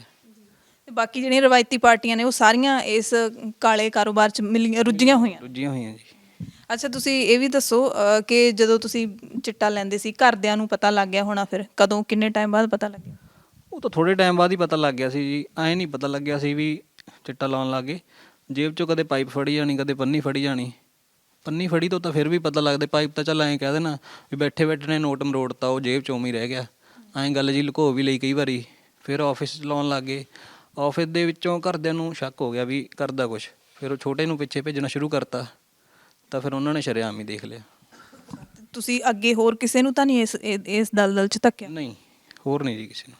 ਠੀਕ ਹੈ। ਤੇ ਫਿਰ ਕਰਕੇ ਨਸ਼ਾ ਲੈ ਕੇ ਤੁਸੀਂ ਕੋਈ ਖਰਾਬਾ ਵੀ ਕਰਦੇ ਸੀ ਘਰ ਦੇ ਵਿੱਚ? ਕਿਸੇ ਨੂੰ ਨੁਕਸਾਨ ਵੀ ਪਹੁੰਚਾਉਂਦੇ ਸੀ? ਕਿਸ ਤਰ੍ਹਾਂ ਦਾ ਅਟੈਕ ਹੁੰਦਾ ਇਹਦਾ ਮਤਲਬ ਨਸ਼ੇ ਦਾ? ਨਹੀਂ, ਮੇਰਾ ਐਕਚੁਅਲੀ ਐਂ ਸੀਗਾ, ਮੈਂ ਘਰੇ ਨਹੀਂ ਤੰਗ ਕੀਤਾ ਜੀ, ਪਰ ਉਹ ਜਿਹੜਾ ਨਸ਼ਾ ਲੈਣ ਲੱਗ ਗਏ ਉਹਦੇ ਨਾਲ ਮਾਂ ਦੀ ਆਤਮਾ ਦਾ ਤੰਗ ਹੋਣੀ ਹੈ। ਜਦੋਂ ਉਹਨਾਂ ਨੇ ਹੁਣ ਵੀਡੀਓ ਦੇਖੀ ਵੀ ਆਹ ਵੀ ਮਰ ਗਿਆ, ਇਹ ਵੀ ਮਰ ਗਿਆ, ਵੀ ਇੱਥੇ ਆਹ ਇਹਦੇ ਨਾਲ ਚਿੱਟੇ ਨਾਲ ਹੋਇਆ, ਪਰ ਮੈਂ ਉਸ ਸਟੇਜ ਤੋਂ ਤਾਂ ਪਾਸੇ ਸੀਗਾ, ਪਰ ਮਾਂ ਤਾਂ ਮਾਂ ਹੀ ਹੈ, ਘਰੇ ਤਾਂ ਤਕਲੀਫ ਹੋਣੀ ਹੈ। ਜੀ ਬਿਲਕੁਲ। ਤੇ ਸਭ ਤੋਂ ਵੱਡੀ ਗੱਲ ਬਦਨਾਮੀ ਦੀ ਹੁੰਦੀ ਹੈ। ਆਸ-ਪਾਸ ਵੀ ਪਤਾ ਲੱਗ ਗਿਆ ਸੀ, ਰਿਸ਼ਤੇਦਾਰਾਂ 'ਚ ਵੀ ਪਤਾ ਲੱਗ ਗਿਆ? ਰਿਸ਼ਤੇਦਾਰਾਂ 'ਚ ਹੀ ਪਤਾ। ਜਿਹੜਾ ਬੰਦਾ ਫੋਨ ਤੇ ਪ੍ਰਦੀਪ ਸਿੰਘ ਜੀ ਕਹਿ ਕੇ ਗੱਲ ਕਰਦਾ ਸੀ, ਉਹ ਸਿੱਧਾ ਪ੍ਰਦੀਪ ਤੇ ਆ ਗਿਆ। ਕੰਮ ਦੇ ਵਿੱਚ ਸਭ ਤੋਂ ਵੱਡਾ ਲੈਵਲ ਤਾਂ ਇਹੀ ਡਿੱਗ ਪਿਆ। ਤੇ ਤੁਹਾਡੇ ਸਰੀਰਕ ਤੌਰ ਤੇ ਵੀ ਤੁਹਾਨੂੰ ਕਿੰਨਾ ਕੁ ਨੁਕਸਾਨ ਹੋਇਆ ਨਸ਼ਾ ਲੈਣ ਨਾਲ? ਸਰੀਰਕ ਤੌਰ ਤੇ ਬਹੁਤ ਜ਼ਿਆਦਾ ਹੋ ਗਿਆ ਜੀ। ਦੱਸ ਸਕਦੇ ਹੋ ਥੋੜਾ? ਮਤਲਬ ਧਿਆਨ ਹੀ ਨਹੀਂ ਰੱਖਿਆ ਸਰੀਰ ਦਾ ਹੀ, ਨਸ਼ੇ ਦੇ ਵਿੱਚ ਉੱਡੇ ਫਿਰਨਾ ਜਦੋਂ ਕਰ ਲੈਣਾ, ਉਹ ਹੁਣ ਪਤਾ ਲੱਗਦਾ ਕੀ ਕੀ ਪ੍ਰੋਬਲਮਸ ਆਈਆਂ। ਹੁਣ ਇੱਥੇ ਤੁਹਾਨੂੰ ਆ ਕੇ ਕੀ ਭਰੋਸਾ ਮਿਲਿਆ, ਕਿੰਨੇ ਟਾਈਮ ਤੱਕ ਤੁਸੀਂ ਠੀਕ ਹੋ ਸਕਦੇ ਹੋ? ਮੈਂ ਇੱਥੇ ਆਉਣ ਤੋਂ 1 ਮਹੀਨਾ ਪਹਿਲਾਂ ਰਿਕਵਰ ਕਰ ਰਿਹਾ ਸੀ ਆਪਦੇ ਆਪ ਨੂੰ, ਤੇ ਥੋੜਾ ਮੋਟ ਨਾਲ ਇਹਦਾ ਬਦਲ ਲੈ ਰਿਹਾ ਸੀ, ਪਰ ਆਏ ਨਹੀਂ ਮੈਂ ਜਮਾ ਕਲੀਨ ਸੀਗਾ। ਮਤਲਬ ਕਹਿ ਸਕਦੇ ਆਪਾਂ ਮੈਂ ਓਪੀਅਮ ਫੀਮ ਲੈ ਰਿਹਾ ਸੀ ਮਤਲਬ, ਪਰ ਇਹਨੂੰ ਮੈਂ ਛੱਡ ਚੁੱਕਿਆ ਸੀ। ਤੁਸੀਂ ਵਿਆਹੇ ਹੋਏ ਹੋ? ਨਹੀਂ, ਅਨਮੈਰਿਡ। ਠੀਕ ਹੈ। ਤੇ ਵਿਆਹ ਕਰਨ ਦੀ ਕੋਸ਼ਿਸ਼ ਵੀ ਕੀਤੀ ਹੋਣੀ ਘਰਦਿਆਂ ਨੇ, ਪਰ ਇਸ ਕਰਕੇ ਪ੍ਰੋਬਲਮ ਆਈ ਕੁਛ ਇਦਾਂ ਦਾ ਹੋਇਆ? ਨਹੀਂ, ਉਹ ਮੈਂ ਹਲੇ ਆਪ ਹੀ ਨਹੀਂ ਕਰਾਇਆ ਸੀ ਜੀ। ਕਿਉਂ ਮੈਨੂੰ ਐਂ ਸੀਗਾ ਵੀ ਮੈਂ ਲਾਈਨ ਤੇ ਦੁਬਾਰੇ ਲਿਆਉਂਗਾ, ਕੰਮ ਨੂੰ ਦੁਬਾਰੇ ਲਿਆਉਂਗਾ, ਵੀ ਮੈਂ ਇੱਕ ਵਾਰੀ ਫਿਰ ਜਿੱਥੇ ਪਹਿਲਾਂ ਗਿਆ ਸੀ ਟੌਪ ਤੇ ਉੱਥੇ ਜਾ ਕੇ ਵੀ ਦੁਬਾਰੇ ਫਿਰ ਉਦੋਂ ਆਪਸ਼ਨ ਹੈਗੀ ਹੈ ਵੀ ਉਦੋਂ ਕਰਾਉਂਗਾ। ਤੇ ਇਸ ਸੈਂਟਰ ਦੇ ਵਿੱਚ ਤੁਹਾਨੂੰ ਸਭ ਤੋਂ ਵਧੀਆ ਗੱਲ ਕੀ ਲੱਗਦੀ ਹੈ ਇੱਥੇ ਨਸ਼ਾ ਛੁਡਾਊ ਪੰਥ ਖਾਲਸਾ ਵਿੱਚ? ਮੇਰਾ ਪਹਿਲਾ ਸੈਂਟਰ ਹੈ ਜੀ। ਹਾਂ, ਫਿਰ ਵੀ ਇੱਕ ਹੁੰਦਾ ਨਾ ਕਿ ਇੱਥੇ ਇਹ ਚੀਜ਼ ਬੜੀ ਵਧੀਆ ਸਕੂਨ ਇਹਨਾਂ ਦਿੰਦੀ। ਬਾਰੇ ਸੁਣਿਆ ਸੀਗਾ, ਉਹ ਜਿਹਾ ਤਾਂ ਮੈਨੂੰ ਕੁਝ ਲੱਗਿਆ ਨਹੀਂ ਗਾ ਜੀ। ਨਹੀਂ, ਜਿਵੇਂ ਤੁਸੀਂ ਕੰਪੈਰੀਜ਼ਨ ਚਾਹੇ ਨਾ ਕਰੋ, ਉਵੇਂ ਵੀ ਜਿਵੇਂ ਅਸੀਂ ਜਾਂਦੇ ਹਾਂ ਆਪਾਂ ਹੋਸਟਲ 'ਚ ਜੇ ਪੜ੍ਹਦੇ ਹਾਂ, ਇੱਕ ਕੋਈ ਚੀਜ਼ ਹੁੰਦੀ ਹੈ ਕਿ ਸਾਨੂੰ ਬਹੁਤ ਵਧੀਆ ਲੱਗਦੀ ਹੈ, ਇੱਥੇ ਤੁਹਾਨੂੰ ਕੀ ਪੋਜ਼ਿਟਿਵ ਲੱਗਦਾ ਹੈ, ਕੀ ਚੀਜ਼ ਸਕੂਨ ਦਿੰਦੀ ਹੈ? ਸਕੂਨ ਇਹ ਦਿੰਦਾ ਜੀ, ਜੋ ਆਪਾਂ ਕਹਿੰਦੇ ਆ ਵੀ ਠੀਕ ਹੈ ਆਪਣੇ ਲਈ ਉਹ ਹੋ ਜੇ ਤਾਂ ਉਹੀ ਚੀਜ਼ ਸਕੂਨ ਦਿੰਦੀ ਹੈ। ਸੋ ਇਹਨਾਂ ਦੇ ਨਾਲ ਵੀ ਆਪਾਂ ਗੱਲਬਾਤ ਕੀਤੀ ਹੈ। ਕੋਈ ਵੀਰ ਜੀ, ਕੋਈ ਯੰਗ ਨੌਜਵਾਨ ਜਿਹੜੇ ਤੁਸੀਂ ਕਿਹਾ ਕਿ 17-18 ਸਾਲ ਦੇ ਵੀ ਹੈਗੇ ਨੇ, ਕੁਝ ਉਦਾਂ ਦੇ ਵੀ ਕੋਈ ਗੱਲ ਕਰ? ਤੁਹਾਡੀ ਕਿੰਨੀ ਉਮਰ ਹੈ? 32 ਈਅਰ। ਕੀ ਕਰਦੇ ਸੀ ਤੁਸੀਂ, ਕੀ ਕਰਦੇ ਹੋ ਇਸ ਵਕਤ? ਮੈਂ PhD ਕਰੀ ਜਾਂਦਾ ਜੀ ਯੂਨੀਵਰਸਿਟੀ, ਅੱਛਾ, ਕਿਹੜੀ ਯੂਨੀਵਰਸਿਟੀ? ਪਟਿਆਲਾ ਯੂਨੀਵਰਸਿਟੀ। ਕਿਹੜਾ ਸਬਜੈਕਟ ਹੈ? ਮੈਂ ਪੰਜਾਬੀ ਆਨਰ MA ਕਰੀ ਹੋਈ ਹੈ ਜੀ, B.Ed MPhil ਤੇ ਪੰਜਾਬੀ ਦੀ ਕਰ ਰਿਹਾ ਸੀ। ਤੇ ਕਿਵੇਂ ਇੱਧਰ ਕਿੰਨੇ ਸਾਲਾਂ ਤੋਂ? 19 ਚ 7ਵੇਂ ਮਹੀਨੇ ਦੀ ਉਦੋਂ ਤੋਂ ਸੀ। ਕਿਹੜਾ ਨਸ਼ਾ ਤੁਸੀਂ ਲੈਂਦੇ ਸੀ? ਵਾਈਟ ਦਾ ਹੀ। ਹਾਂਜੀ। ਕਿਵੇਂ ਤੁਹਾਡੇ ਤੱਕ ਪਹੁੰਚਿਆ, ਕਿਵੇਂ ਚਿੱਟਾ? ਚਿੱਟਾ ਤਾਂ ਯੂਨੀਵਰਸਿਟੀ ਦਾ ਬਹੁਤ ਟਾਈਮ ਦਾ ਪਹੁੰਚੇ, ਮੈਂ 2009 ਦਾ ਹੀ ਯੂਨੀਵਰਸਿਟੀ ਜਦੋਂ ਸਟੱਡੀ ਕਰਨ ਗਿਆ, ਉਦੋਂ ਤੋਂ ਹੀ ਉੱਥੇ ਬਹੁਤ ਦਿਖਦਾ ਸੀ ਵੀ ਉਦੋਂ ਆਇਆ ਸੀ। 2009 ਦੇ ਵਿੱਚ ਯੂਨੀਵਰਸਿਟੀ 'ਚ ਐਂਟਰੀ ਹੋ ਗਈ ਸੀ ਨਸ਼ੇ ਦੀ। ਕਿਸ ਪੱਧਰ ਤੇ, ਕਿਸ ਹੱਦ ਤੱਕ ਉੱਥੇ ਹੁੰਦਾ ਹੈ, ਹੋਸਟਲਾਂ ਦੇ ਵਿੱਚ ਜਾਂ ਕਿਵੇਂ? ਹੋਸਟਲਾਂ ਜੀ ਵੱਡੇ ਪੱਧਰ ਤੇ ਹੁੰਦਾ, ਕਿਉਂਕਿ ਉਦੋਂ ਆਇਆ ਸੀ ਪੈਕਟੀ ਮੁੰਡੇ ਲਈ ਫਿਰਦੇ ਹੁੰਦੇ ਸੀ ਵੀ ਇਹ ਨਵਾਂ ਨਸ਼ਾ ਆਇਆ ਕਰੋ, ਪਰ ਉਦੋਂ ਨਹੀਂ ਕਦੇ ਵੀ ਧਿਆਨ ਗਿਆ। ਤੇ ਕਿਵੇਂ ਤੁਸੀਂ ਕਿਹਾ ਵੀ ਨੌਜਵਾਨ ਲਈ ਫਿਰਦੇ ਨੇ, ਕਰੋ ਕਿਵੇਂ? ਤੁਹਾਨੂੰ ਕਲਾਸਰੂਮ ਦੇ ਵਿੱਚ ਕੰਟੈਕਟ ਕੀਤਾ ਜਾਂਦਾ ਹੈ? ਹੋਸਟਲਾਂ 'ਚ ਜਦੋਂ ਸ਼ਾਮ ਨੂੰ ਪੈਗ ਪੁਗ ਲਾਉਂਦੇ ਜਾਂ ਪਾਰਟੀ ਹਾਰਟੀ ਹੁੰਦੀ, ਉਦੋਂ ਕੰਪੈਲ ਕਹਿ ਲਓ ਜਾਂ ਵੀ ਲਾਲਚ ਕਹਿ ਲਓ, ਦਿੰਦੇ ਆ ਨਾ ਵੀ ਵਧੀਆ ਨਸ਼ਾ ਟਰਾਈ ਕਰੋ, ਐਂ ਹੁੰਦੇ। 2009 ਤੋਂ ਤੁਸੀਂ ਬਚੇ ਰਹੇ, 2019 ਚ ਤੁਸੀਂ ਲੈਣ, ਫਿਰ 10 ਸਾਲ ਬਾਅਦ ਕੀ ਆਇਆ ਮਨ ਦੇ ਵਿੱਚ ਵੀ ਤੁਸੀਂ ਵੀ ਇੱਧਰ ਆ ਗਏ? ਥੋੜ੍ਹੀਆਂ ਪਰਿਸਥਿਤੀਆਂ ਉਹ ਜਿਹੀਆਂ ਬਣ ਜਾਂਦੀਆਂ ਕਈ ਵਾਰੀ, ਉਵੇਂ ਹੋ ਗਿਆ ਸੀ। ਪ੍ਰਸਥਿਤੀਆਂ ਕੀ ਆਰਥਿਕ ਹੁੰਦੀਆਂ ਜਾਂ ਕੋਈ ਪਰਸਨਲ? ਨਹੀਂ, ਆਰਥਿਕ ਤਾਂ ਨਹੀਂ ਮੈਮ, ਪਰਸਨਲ ਸੀ। ਕੋਈ ਮਤਲਬ ਤੁਹਾਨੂੰ ਸ਼ੌਕ ਲੱਗਿਆ, ਕੋਈ ਦੁੱਖ ਲੱਗਿਆ? ਫਿਰ ਕਿੰਨੀ ਕੁ ਮਾਤਰਾ ਦੇ ਵਿੱਚ ਤੁਸੀਂ ਲੈਣਾ ਸ਼ੁਰੂ ਕੀਤਾ? ਸਟਾਰਟਿੰਗ ਤਾਂ ਬਹੁਤ ਜ਼ਿਆਦਾ ਸੀ, 2-3 ਗ੍ਰਾਮ ਡੇਲੀ ਦਾ ਜਾਣੀ, ਕਿਉਂਕਿ ਮੇਰਾ ਬਿਜ਼ਨਸ ਵੀ ਸੀਗਾ ਉੱਥੇ ਹੀ ਨਾਲ, ਆਰਚਰੀ ਦਾ। ਇੰਡੀਆ ਦਾ ਚੀਫ ਕੋਚ ਮੇਰਾ ਪਾਰਟਨਰ ਸੀ, ਪੈਸਾ ਕਾਫੀ ਇਨਵੈਸਟ ਕੀਤਾ ਹੋਇਆ ਸੀ, 25 ਲੱਖ ਘਰੋਂ ਲੈ ਕੇ। ਚੰਗੇ ਵਿਦੇਸ਼ ਦੇ ਵੀ ਟੂਰ ਲੱਗੇ ਇੰਡੀਆ ਟੀਮ ਨਾਲ ਹੀ, ਅਤੇ ਪੈਸਾ ਚੰਗਾ ਸੀ। ਸ਼ਾਇਦ ਉਹ ਪੈਸੇ ਦੇ ਲਾਲਚ ਜੀ ਉਹਨਾਂ ਨੇ ਮੈਨੂੰ ਜ਼ਿਆਦਾ ਕੰਪੈਲ ਕੀਤਾ ਨਾ। ਕਿੰਨਾ ਪੈਸਾ ਤੁਸੀਂ ਗਵਾ ਲਿਆ? ਆਈਡੀਆ ਤਾਂ ਕੋਈ ਨਹੀਂ, ਪਰ ਹੋਊਗਾ ਹੀ 50-60 ਲੱਖ ਤੋਂ ਉੱਪਰ। ਇਹ ਸਿਰਫ 3 ਸਾਲਾਂ 'ਚ? 2.5 ਸਾਲਾਂ ਦੀ। ਤੇ ਬਿਜ਼ਨਸ ਦਾ ਕੀ ਬਣਿਆ? ਬਿਜ਼ਨਸ ਲੋਕਡਾਊਨ ਵੇਲੇ ਉਦੋਂ ਥੋੜ੍ਹਾ ਘੱਟ ਹੋ ਗਿਆ ਸੀ, ਫਿਰ ਉਦੋਂ ਬਾਅਦ ਮੈਂ ਹੀ ਇੱਧਰ ਨੂੰ ਜ਼ਿਆਦਾ ਹੋ ਗਿਆ, ਨਸ਼ੇ ਵਾਲੀ ਸਾਈਡ ਹੀ। ਫਿਰ ਘਰਦਿਆਂ ਨੂੰ ਪਤਾ ਲੱਗ ਗਿਆ ਸੀ ਅਤੇ ਉਹਨਾਂ ਨੇ ਘਰੇ ਬੁਲਾ ਲਿਆ ਸੀ। ਤੇ ਫਿਰ ਜਿਹੜੀ ਪ੍ਰੋਬਲਮ ਕਰਕੇ ਨਸ਼ਾ ਲੈਣਾ ਸ਼ੁਰੂ ਕੀਤਾ ਸੀ, ਨਸ਼ਾ ਲੈਣ ਤੋਂ ਬਾਅਦ ਉਹਦਾ ਸੋਲੂਸ਼ਨ ਹੋਇਆ? ਨਹੀਂ, ਉਹਦਾ ਨਹੀਂ ਸਲਿਊਸ਼ਨ ਆਇਆ। ਪਛਤਾਵਾ ਹੋ ਰਿਹਾ? ਹਾਂਜੀ, ਬਹੁਤ ਜ਼ਿਆਦਾ। ਤੇ ਹੁਣ ਇੱਥੇ ਕਦੋਂ ਦੇ ਆਏ ਹੋ? ਮੈਨੂੰ ਹੋ ਗਏ ਜੀ ਅੱਜ 24-25 ਦਿਨ ਹੋ ਗਏ। ਠੀਕ ਹੈ। ਤੇ ਉੱਥੇ ਯੂਨੀਵਰਸਿਟੀਆਂ ਦੇ ਵਿੱਚ ਕਿਸ ਲੈਵਲ ਦੀ ਚੇਨ ਬਣਦੀ ਹੈ? ਜਿਵੇਂ ਉਧਰ ਵੀਰ ਨੇ ਦੱਸਿਆ ਸੀ ਕਿ ਪੋਲੀਟੀਕਲ ਕਨੈਕਸ਼ਨ ਹੀ ਹੁੰਦੇ ਨੇ, ਪੁਲਿਸ ਵੀ ਇਨਵੋਲਵ ਹੁੰਦੀ ਹੈ, ਤੇ ਉਸ ਤੋਂ ਪਹਿਲਾਂ ਵੀਰ ਨੇ ਦੱਸਿਆ ਸੀ ਕਿ ਸਰਹੱਦਾਂ ਤੇ ਪੂਰੇ ਸੌਦੇਬਾਜ਼ੀਆਂ ਹੁੰਦੀਆਂ ਨੇ। ਤੁਹਾਡੇ ਕਿਸ ਪੱਧਰ ਤੱਕ ਲਿੰਕ ਜੁੜੇ? ਉੱਥੇ ਜਿਵੇਂ ਜਿਹੜੀਆਂ ਪਾਰਟੀਆਂ ਹੁੰਦੀਆਂ ਜ਼ਿਆਦਾਤਰ ਹੀ ਯੂਨੀਵਰਸਿਟੀਆਂ 'ਚ ਬਣਦੀਆਂ, ਉਹ ਸਿਆਸੀ ਪਾਰਟੀਆਂ ਬਣਾਉਂਦੀਆਂ ਆਪਦੇ ਬੰਦਿਆਂ ਨੂੰ, ਤੇ ਉਹ ਮੁੰਡੇ ਬਹੁਤ ਹੁੰਦੇ ਆ ਇਹ ਕੰਮਾਂ ਲਈ ਪਾਰਟੀਆਂ 'ਚ। ਜਿਵੇਂ ਕੋਈ ਵੀ ਪਾਰਟੀ ਦਾ ਆਪਾਂ ਨਾਂ ਲੈ ਲਈਏ, SOI YOI, ਉਹ ਮੁੰਡੇ ਇਹ ਜਿਹਾ ਕੁਛ ਬਹੁਤ ਕਰਦੇ। ਤੇ ਪੈਸੇ ਦੀ ਬਰਬਾਦੀ ਤਾਂ ਤੁਸੀਂ ਦੱਸਿਆ, ਹੋਰ ਕਿੰਨਾ ਕੁ ਕੁਛ ਬਰਬਾਦ ਕਰ ਲਿਆ ਤੁਸੀਂ 2.5 ਸਾਲਾਂ ਦੇ ਵਿੱਚ? ਮੈਮ ਸਾਰਾ ਕੁਝ ਹੀ ਇਹ ਜਿਹਾ ਕਲੰਕਾ ਵੀ ਉਮਰ ਭਰ ਦਾ ਹੀ ਲੱਗੇ। ਮੈਂ ਸਕੂਲ ਵੀ ਪੜ੍ਹਾਉਂਦਾ ਰਿਹਾ ਜੀ B.Ed ਤੋਂ ਬਾਅਦ, ਫਿਰ ਜਦੋਂ MPhil ਹੋ ਗਈ ਫਿਰ ਮੈਂ ਕਾਲਜ ਲੈਕਚਰਰ ਲੱਗਿਆ ਰਿਹਾ। ਹੁਣ ਚਲੋ ਦੂਰੀ ਵਾਰ ਸਟਾਰਟਿੰਗ ਕਰਨੀ ਥੋੜ੍ਹੀ ਔਖੀ ਹੈ, ਪਰ ਕਰੂੰਗਾ ਜ਼ਰੂਰ। ਹੁਣ ਰਿਕਵਰ ਕਰ ਰਹੇ ਹੋ? ਹਾਂਜੀ ਬਹੁਤ ਜ਼ਿਆਦਾ। ਤੇ ਫੈਮਿਲੀ ਦੇ ਵਿੱਚ ਕੌਣ ਕੌਣ ਹੈ ਤੁਹਾਡੇ, ਵਿਆਹੇ ਹੋਏ ਹੋ? ਨਹੀਂ, ਜੁਆਇੰਟ ਫੈਮਿਲੀ ਹੈ, ਬ੍ਰਦਰ ਪਾਪਾ ਜੀ ਦੀ ਡੈਥ ਹੋਈ। ਤੇ ਦੇਖ ਸਕਦੇ ਹੋ ਤੁਸੀਂ ਸਾਰੇ, ਆਪਾਂ ਜਿਵੇਂ ਆਮ ਤੌਰ ਤੇ ਮੰਨਦੇ ਆ ਕਿ ਚਿੱਟੇ ਦਾ ਨਸ਼ਾ ਜਿਹੜਾ ਉਹ ਅਮੀਰ ਘਰਾਂ ਦੇ ਜਾਂ ਫਿਰ ਪੈਸੇ ਵਾਲੇ ਮੁੰਡੇ ਹੀ ਕਰਦੇ ਨੇ, ਸੱਚ ਹੈ? ਨਹੀਂ, ਇਹ ਕੋਈ ਜ਼ਰੂਰੀ ਨਹੀਂ, ਫਰਕ ਪੈਂਦਾ, ਪਰ ਮੋਸਟਲੀ ਮੈਂ ਗਰੀਬ ਵੀ ਬਹੁਤ ਦੇਖਿਆ ਡੈਥ ਹੁੰਦੀ ਹੈ ਜਿਹੜੀ ਟੀਕਾ ਲਾ ਕੇ ਕਰਦੇ ਆ, ਕਿਉਂਕਿ ਅਮੀਰ ਦਾ ਵੀ ਕੋਈ ਬਾਹਲਾ ਚਿਰ ਅਮੀਰ ਰਹਿ ਨਹੀਂ ਸਕਦਾ। ਕੰਮ ਜਿੰਨਾ ਜ਼ਿਆਦਾ ਪੈਸਾ ਹੋਊ ਉਨਾ ਜ਼ਿਆਦਾ ਨਸ਼ਾ ਕਰੂ। ਸੋ ਅਸੀਂ ਅਰਦਾਸ ਤਾਂ ਸਾਰਿਆਂ ਲਈ ਕਰਦੇ ਹਾਂ ਕਿ ਸਾਰੇ ਇੱਥੋਂ ਠੀਕ ਹੋ ਕੇ ਜਾਣ। ਤੇ ਸੋ ਇੱਧਰ ਇੱਕ 19 ਸਾਲ ਦਾ ਵਿਦਿਆਰਥੀ ਹੈਗਾ, ਉਹਨਾਂ ਨਾਲ ਵੀ ਗੱਲ ਕਰਦੇ ਹਾਂ। ਤੁਸੀਂ ਕਿੰਨੀ ਉਮਰ 'ਚ ਲੈਣਾ ਸ਼ੁਰੂ ਕੀਤਾ ਨਸ਼ਾ? ਮੈਂ 17 ਸਾਲ ਦੀ ਉਮਰ 'ਚ, 2 ਸਾਲ ਹੋ ਗਏ। ਕਿਹੜੀ ਕਲਾਸ 'ਚ ਪੜ੍ਹਦੇ ਹੋ ਹੁਣ? ਹੁਣ ਤਾਂ ਹੀ ਮੈਂ ਆਈਲੈਟਸ ਕਰ ਲਈ। ਅੱਛਾ, ਕਿਹੜੇ ਮੁਲਕ ਜਾਣਾ? ਕੈਨੇਡਾ ਜੀ। ਤੇ ਫਿਰ ਨਸ਼ੇ ਕਿਉਂ ਕਰਨ ਲੱਗ ਗਏ?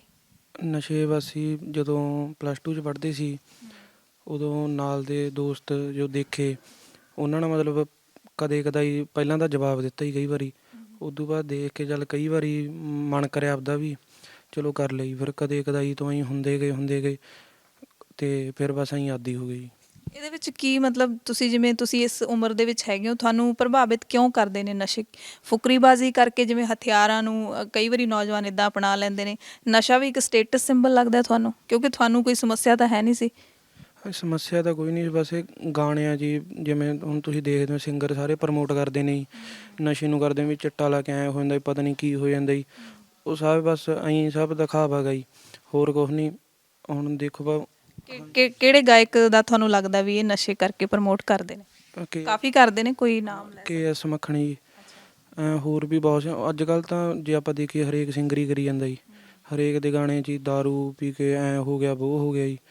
ਉਹ ਗਾਣੇ ਨੇ ਜਿਹੜੇ ਉਹ ਦਿਮਾਗ ਤੇ ਅਸਰ ਕਰਦੇ ਨੇ ਤੁਹਾਡੇ? ਗਾਣੇ ਦਿਮਾਗ ਤੇ ਅਸਰ ਕਰਦੇ ਨੇ ਜਿਹੜੀ ਮੇਨ ਗੱਲ ਹੈ। ਬਾਕੀ ਹੁਣ ਸੰਗਤ ਉਹੋ ਜਿਹੀ ਸੀਗੀ ਜੀ, ਬਾਕੀ ਜੀ ਆਪਦਾ ਵੀ ਕਰਦਾ ਸੀਗਾ, ਐਂ ਕੋਈ ਤਾਂ ਕਿਸੇ ਦੇ ਮੂੰਹ 'ਚ ਪਾਉਂਦਾ ਵੀ ਨਹੀਂ ਜੀ। ਹਾਂ ਬਸ ਉੱਥੋਂ ਬਾਈ ਆਦੀ ਹੋ ਗਈ। ਫਿਰ ਕਿਹੜਾ ਨਸ਼ਾ ਕੀਤਾ ਤੁਸੀਂ? ਮੈਂ ਹਲੇ ਮੇਰੀ ਸ਼ੁਰੂਆਤ ਸੀਗੀ ਜੀ, ਮਤਲਬ ਮੈਂ ਹਲੇ ਟਰਮਾਟੋਲ ਗੋਲੀਆਂ ਜੀ, ਟੈਬਲੇਟਸ ਉਹੀ ਖਾਂਦਾ ਜੀ, ਪਰ ਜੇ ਮੇਰੇ ਘਰ ਦੇ ਮੈਨੂੰ ਇੱਥੇ ਸੈਂਟਰ 'ਚ ਨਾ ਭੇਜਦੇ ਤਾਂ ਫਿਰ ਮੈਂ ਹੌਲੀ ਹੌਲੀ ਚਿੱਟੇ ਤੇ ਆ ਜਾਂਦਾ ਜੀ, ਚਿੱਟੇ ਤੋਂ ਬਾਅਦ ਹੌਲੀ ਹੌਲੀ ਅੱਗੇ ਡਰੱਗਸ ਲੈਣੇ ਸ਼ੁਰੂ ਕਰ ਦਿੰਦਾ ਜੀ। ਚਿੱਟਾ ਕਿਸੇ ਨੇ ਆਫਰ ਕੀਤਾ ਸੀ ਤੁਹਾਨੂੰ? ਨਾ ਹਜੇ ਤੱਕ ਤਾਂ ਮੈਨੂੰ ਚਿੱਟਾ ਕਿਸੇ ਨੇ ਆਫਰ ਨਹੀਂ ਸੀ ਕਰਿਆ, ਕਿਉਂਕਿ ਮੇਰੇ ਨਾਲ ਦਾ ਕੋਈ ਵੀ ਚਿੱਟਾ ਪੀਂਦਾ ਨਹੀਂ ਸੀ ਜੀ। ਹਾਂ, ਤੇ ਚਿੱਟੇ ਵਾਲੇ ਬੰਦੇ ਨਾਲ ਲਿਹਾਜ਼ ਨਹੀਂ ਸੀ, ਮਤਲਬ ਜੇ ਲਿਹਾਜ਼ ਹੁੰਦੀ ਫਿਰ ਉਹ ਵੀ ਲੱਗ ਜਾਂਦਾ ਜੀ। ਤੇ ਗੋਲੀਆਂ ਕਿੰਨੀਆਂ ਖਾਂਦੇ ਸੀ ਤੁਸੀਂ? ਕਿਵੇਂ ਨਸ਼ਾ ਕਿਵੇਂ ਹੁੰਦਾ ਇਹਨਾਂ ਦਾ? ਗੋਲੀਆਂ ਜੀ ਬਸ 3-4 ਕੁ ਮਤਲਬ ਡੇਲੀ ਖਾ ਲੈਂਦੇ ਸੀਗੇ ਜੀ, ਤੇ ਬਸ ਐਂ ਵੀ ਸਵੇਰੇ ਚਲੇ ਜਾਣਾ ਜੀ, ਸਵੇਰੇ ਬਸ 3-4 ਗੋਲੀਆਂ ਖਾ ਲੈਣੀਆਂ, ਵੀ ਸਾਰਾ ਦਿਨ ਐਂ ਵੀ ਹਾਂ ਵੀ ਨਜ਼ਾਰੇ ਆਉਂਦੇ ਆ, ਵੀ ਸਰੂਰ 'ਚ ਰਹਿਣੇ ਆਗੇ ਵੀ ਜਿਵੇਂ ਵੀ ਬਸ ਐਂ, ਹੋਰ ਤਾਂ ਕੋਈ ਨਹੀਂ ਜੀ। ਤੇ ਇੱਥੇ ਕਿੰਨਾ ਕੁ ਟਾਈਮ ਹੋ ਗਿਆ ਤੁਹਾਨੂੰ ਆਇਆ ਨੂੰ? ਇੱਥੇ ਮੈਨੂੰ ਹੋ ਗਈ ਜੀ 10-12 ਦਿਨ ਹੋ ਗਏ ਜੀ। ਠੀਕ ਹੈ, ਤੇ ਤੁਸੀਂ ਆਪਦੀ ਰਜ਼ਾਮੰਦੀ ਦੇ ਨਾਲ ਆਏ ਹੋ, ਤੁਹਾਨੂੰ ਲੱਗਦਾ ਵੀ ਛੱਡਣਾ ਚਾਹੀਦਾ ਇਹ? ਹਾਂ ਜੀ, ਇੱਥੇ ਮੈਂ ਬਿਲਕੁਲ ਆਪਦੀ ਰਜ਼ਾਮੰਦੀ ਨਾਲ ਆਇਆ ਗਾ ਜੀ। ਘਰਦਿਆਂ ਨੂੰ ਪਤਾ ਲੱਗ ਗਿਆ ਸੀ ਆਪ ਹੀ ਸੀ ਕਿ ਤੁਸੀਂ ਦੱਸਿਆ ਸੀ ਵੀ ਮੈਂ ਇਹ ਕਰਨ ਲੱਗ ਗਿਆ? ਨਹੀਂ ਐਂ ਆਪ ਤਾਂ ਕੌਣ ਦੱਸਦਾ ਜੀ, ਘਰਦਿਆਂ ਨੂੰ ਆਪ ਹੀ ਪਤਾ ਲੱਗ ਗਿਆ ਜੀ। ਮੈਂ ਤਾਂ ਜੇ ਉਹਨੂੰ ਨਾ ਪਤਾ ਲੱਗਦਾ ਖਬਰ ਕਿੰਨਾ ਕੁ ਟਾਈਮ ਲਕੋਈ ਰੱਖਦੇ ਜੀ ਇਹ ਗੱਲ। ਕਿਹਨੂੰ ਪਤਾ ਲੱਗਿਆ ਪਹਿਲਾਂ? ਕਿਵੇਂ ਲੱਗਿਆ? ਇਹ ਸਾਰਿਆਂ ਨੂੰ ਪਹਿਲਾਂ ਤਾਂ ਪਤਾ ਲੱਗਿਆ ਸੀਗਾ ਜੀ ਮੰਮੀ ਨੂੰ ਜੀ, ਉਦੋਂ ਬਾਅਦ ਮੰਮੀ ਤੋਂ ਬਾਅਦ ਡੈਡੀ ਨੂੰ ਪਤਾ ਲੱਗ ਗਿਆ ਜੀ, ਡੈਡੀ ਤੋਂ ਬਾਅਦ ਬਸ ਅਸੀਂ ਤਾਏ ਨੂੰ ਪਤਾ ਲੱਗ ਗਿਆ ਜੀ। ਫਿਰ ਘਰੇ ਬਹੁਤ ਝਿੜਕਾਂ ਪੈਣ ਲੱਗ ਗਈਆਂ, ਬਸ ਜਿਵੇਂ ਕਲੇਸ਼ ਪੈਂਦਾ ਵੀ ਤੂੰ ਇਹ ਕਰਦਾ ਉਹ ਕਰਦਾ, ਵੀ ਹੋਰ ਵੀ ਆਪਣੀ ਰਿਸ਼ਤੇਦਾਰੀ 'ਚ ਆਪਣੇ ਆਂਢ ਗੁਆਂਢ 'ਚ ਕੋਈ ਹੈਗਾ ਵੀ ਜਿਹੋ ਜਿਹਾ ਵੀ ਤੂੰ ਕਿਹੋ ਜਿਹਾ ਬਣ ਗਿਆ। ਫਿਰ ਉਹਨਾਂ ਨੇ ਮੈਨੂੰ ਕਿਹਾ ਵੀ ਤੈਨੂੰ ਅਸੀਂ ਭਾਈ ਉੱਥੇ ਛੱਡ ਕੇ ਆਉਣੇ ਆਂਗੇ ਸੈਂਟਰ 'ਚ, ਤੇ ਮੈਂ ਕਿਹਾ ਚਲੋ ਠੀਕ ਹੈ ਜੀ। ਬਸ ਅਸੀਂ ਪਹਿਲਾਂ ਤਾਂ ਜੇ ਦੇਖੀਏ ਬਹੁਤ ਟਾਈਮ ਕਲੇਸ਼ ਪੈਂਦਾ ਰਿਹਾ ਜੀ, ਫਿਰ ਹੁਣ ਇੱਥੇ ਛੱਡ ਕੇ ਗਈ, ਹੁਣ ਮੈਂ ਜਮਾਂ ਠੀਕ ਹੈ ਜੀ। ਠੀਕ ਹੈ, ਮਤਲਬ ਤੁਸੀਂ ਆਉਣਾ ਨਹੀਂ ਸੀ ਚਾਹੁੰਦੇ ਇੱਥੇ? ਨਹੀਂ ਪਹਿਲਾਂ ਉਦੋਂ ਤਾਂ ਜੀ ਫਿਰ ਆਪਾਂ ਨੂੰ ਐ ਹੁੰਦਾ ਵੀ ਅਸੀਂ ਨਸ਼ਾ ਕਰੀਏ, ਘਰਦਿਆਂ ਦੀਆਂ ਗੱਲਾਂ ਕਿੱਥੇ ਚੰਗੀਆਂ ਲੱਗਦੀਆਂ ਜੀ। ਬਸ ਸਾਨੂੰ ਐ ਸੀ ਵੀ ਨਹੀਂ ਵੀ ਮੈਂ ਨਹੀਂ ਜਾਣਾ। ਮੈਂ ਉਹਨਾਂ ਨੂੰ ਬਹੁਤ ਰੋਕਦਾ ਸੀ। ਉਹਨਾਂ ਨੇ ਮੈਨੂੰ ਬਹੁਤ ਵਾਰ ਕਿਹਾ ਵੀ ਤੈਨੂੰ ਛੱਡ ਕੇ ਆਵਾਂਗੇ। ਮੈਂ ਕਹਿੰਦਾ ਜੀ ਨਹੀਂ ਨਹੀਂ।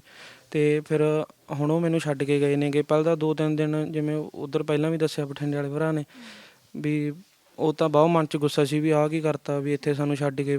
ਪਰ ਨਹੀਂ ਹੁਣ ਲੱਗਿਆ ਵੀ ਹਾਂ ਵੀ ਬਿਲਕੁਲ ਠੀਕ ਕਰ ਗਏ। ਹਾਂ 3-4 ਕੁ ਦਿਨ ਤਾਂ ਔਖੇ ਹੋਏ ਕਿਉਂਕਿ ਤੋੜ ਲੱਗਦੀ ਹੈ ਜੀ। ਪਰ ਹੁਣ ਜਮਾਂ ਠੀਕ ਹੈ। ਠੀਕ ਹੋ। ਤੇ ਇੱਥੇ ਤੁਹਾਡੇ ਹਾਣ ਦੇ ਕਿੰਨੇ ਕੁ ਹੈਗੇ ਨੇ ਹੋਰ? ਇੱਥੇ ਮੇਰੇ ਹਾਣ ਦੇ ਹੈਗੇ ਨੇ 6-7 ਮੁੰਡੇ ਹੈਗੇ ਨੇ ਜੀ। ਤੇ ਇੱਥੇ ਬਾਕੀ ਜਿਹੜੇ ਸਾਥੀ ਹੈਗੇ ਨੇ ਸਾਰੇ ਮਤਲਬ ਸ਼ਾਂਤੀ ਦੇ ਨਾਲ ਰਹਿੰਦੇ ਹੋ ਤੁਸੀਂ? ਕੋਈ ਖਰਾਬਾ ਕਰਨ ਵਾਲਾ ਤਾਂ ਨਹੀਂ ਕੋਈ? ਨਹੀਂ ਕੋਈ ਖਰਾਬੀ ਕਰਨ ਵਾਲਾ ਨਹੀਂ ਹੈਗਾ ਜੀ, ਕਿਉਂਕਿ ਸਾਰਾ ਦਿਨ ਤਾਂ ਹੀ ਅਸੀਂ ਪਾਠ ਕਰਦੇ ਹਾਂ ਜੀ। ਸਵੇਰੇ ਹੀ ਪਾਠ ਕਰਦੇ ਹਾਂ, ਦੁਪਹਿਰੇ ਵੀ ਸੁਖਮਨੀ ਸਾਹਿਬ ਦਾ ਜੀ, ਸ਼ਾਮ ਨੂੰ ਰਹਿਰਾਸ ਸਾਹਿਬ ਦਾ ਪਾਠ, ਗੁਰਬਾਣੀ ਨਾਲ ਜੁੜੇ ਰਹਿਣੇ ਆ ਜੀ। ਘਰੇ ਤਾਂ ਮਤਲਬ ਕਦੇ ਆ ਦਮਾਲਾ ਸਜਾਇਆ ਨਹੀਂ ਸੀ, ਇੱਥੇ ਆ ਕੇ ਦਮਾਲਾ ਵੀ ਸਜਾਉਣ ਲੱਗ ਗਏ। ਆਪ ਸਜਾਇਆ? ਹਾਂ ਜੀ ਆਪ ਸਜਾਇਆ ਜੀ। ਪਹਿਲਾਂ ਤਾਂ ਕਾਹਨੂੰ ਆਉਂਦਾ ਸੀ, ਹੁਣ ਬਸ ਸਿੱਖਿਆ ਜੀ। ਚਲੋ ਹਲੇ ਤੁਹਾਡੀ ਬਹੁਤ ਛੋਟੀ ਉਮਰ ਹੈ, ਹਲੇ ਵੀ ਕੁਝ ਨਹੀਂ ਵਿਗੜਿਆ ਤੇ ਤੁਸੀਂ ਅੱਗੇ ਠੀਕ ਤਰੀਕੇ ਨਾਲ ਆਪਣੀ ਜ਼ਿੰਦਗੀ ਜੀਓ, ਚੰਗੇ ਇਨਸਾਨ ਬਣ ਕੇ। ਤੇ ਇੱਧਰ ਇੱਕ ਹੋਰ ਸਤਿ ਸ਼੍ਰੀ ਅਕਾਲ ਜੀ, ਤੁਹਾਡੀ ਕਿੰਨੀ ਉਮਰ ਹੈ? ਮੇਰੀ 32 ਕੁ ਸਾਲ ਦੀ ਉਮਰ ਹੈ ਜੀ। ਤੁਸੀਂ ਕਿਹੜਾ ਨਸ਼ਾ ਕਰਦੇ ਸੀ? ਮੈਂ ਜੀ ਨਸ਼ਾ ਫੀਮ ਵੀ ਚਿੱਟਾ ਵੀ, ਦੋ ਹੀ ਨਸ਼ੇ ਜ਼ਿਆਦਾ ਕੀਤੇ ਆ ਜੀ। ਚਿੱਟਾ ਤੁਸੀਂ ਕਿੰਨੇ ਸਾਲ ਕੀਤਾ? ਚਿੱਟਾ ਤਕਰੀਬਨ ਮੈਂ ਜੀ 6-7 ਸਾਲ ਕੀਤਾ ਜੀ। 6-7 ਸਾਲਾਂ ਦੇ ਵਿੱਚ ਕਿੰਨੇ ਲੱਖਾਂ ਕਰੋੜਾਂ ਦਾ ਤੁਸੀਂ ਕੀਤਾ ਨਸ਼ਾ? ਨਸ਼ੇ ਦਾ ਤਾਂ ਜੇ ਗੱਲ ਕਰੀਏ ਜੀ, ਨਸ਼ੇ ਦੀ ਜਾਂ ਮੰਨ ਕੇ ਚੱਲ ਪੈਸੇ ਦੀ ਤਾਂ ਮੈਂ ਕਹਿਣਾ ਵੀ ਜਿੰਨੀ ਮੈਂ ਬਰਬਾਦੀ ਕੀਤੀ ਹੋਣੀ ਇੰਨੀ ਕਿਸੇ ਨੇ ਕੀਤੀ ਨਹੀਂ ਹੋਣੀ। ਪੈਸਾ ਆਪ ਕਮਾਇਆ ਸੀ ਕਿ ਘਰਦਿਆਂ ਦਾ ਬਰਬਾਦ ਕੀਤਾ? ਘਰਦਿਆਂ ਦਾ ਬਰਬਾਦ ਕੀਤਾ, ਜ਼ਮੀਨ ਆਪਦੀ ਬਰਬਾਦ ਕੀਤੀ। ਇੱਕ ਨਹੀਂ ਮੰਨ ਕੇ ਚੱਲ ਹੋ ਜਾਂਦਾ ਜੀ, ਜਦੋਂ ਕਿਤੇ ਆਪਾਂ ਮੰਨ ਲਾ ਥੋੜ੍ਹੇ ਜਿਹੇ ਜਵਾਨੀ 'ਚ ਪੈਰ ਧਰਨ ਲੱਗ ਜਾਂਦੇ ਹਾਂ, ਉਦੋਂ ਹਰੇਕ ਨੂੰ ਹੀ ਹੁੰਦਾ, ਨੌਜਵਾਨ ਨੂੰ ਵੀ, ਜੋ ਮੈਂ ਆ ਪਤਾ ਨਹੀਂ ਦੂਜਾ ਹੈ ਨਹੀਂ। ਜ਼ਿਆਦਾਤਰ ਆਪਣੇ ਹੁਣ ਗੀਤ ਵੀ ਖਰਾਬ ਕਰੀ ਜਾਂਦੇ ਆ, ਜਿਹੜਾ ਜਿਹਨੂੰ ਆਪਣਾ ਵਿਰਸਾ ਕਹੀ ਜਾਂਦੇ ਆ ਵੀ ਆਹ ਅਸਲਾ ਉਹ ਆ ਜਾ ਵਾ, ਜਾਣੀ ਕਿ ਹਰੇਕ ਅੱਡੋ ਅੱਡੀ ਦਿਮਾਗ ਹੁੰਦਾ ਜਿੰਨੇ ਵੀ ਬੰਦੇ ਹਨ।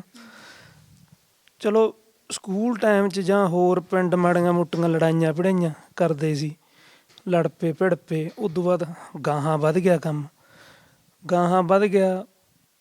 ਕਿਤੇ ਇਹ ਵੀ ਹੋ ਜਾਂਦਾ ਵੀ ਹਰੇਕ ਵਾਰੀ ਬੰਦਾ ਸ਼ੇਰ ਨਹੀਂ ਹੁੰਦਾ, ਗਾਹਾਂ ਸਵਾ ਸ਼ੇਰ ਵੀ ਮਿਲ ਜਾਂਦਾ।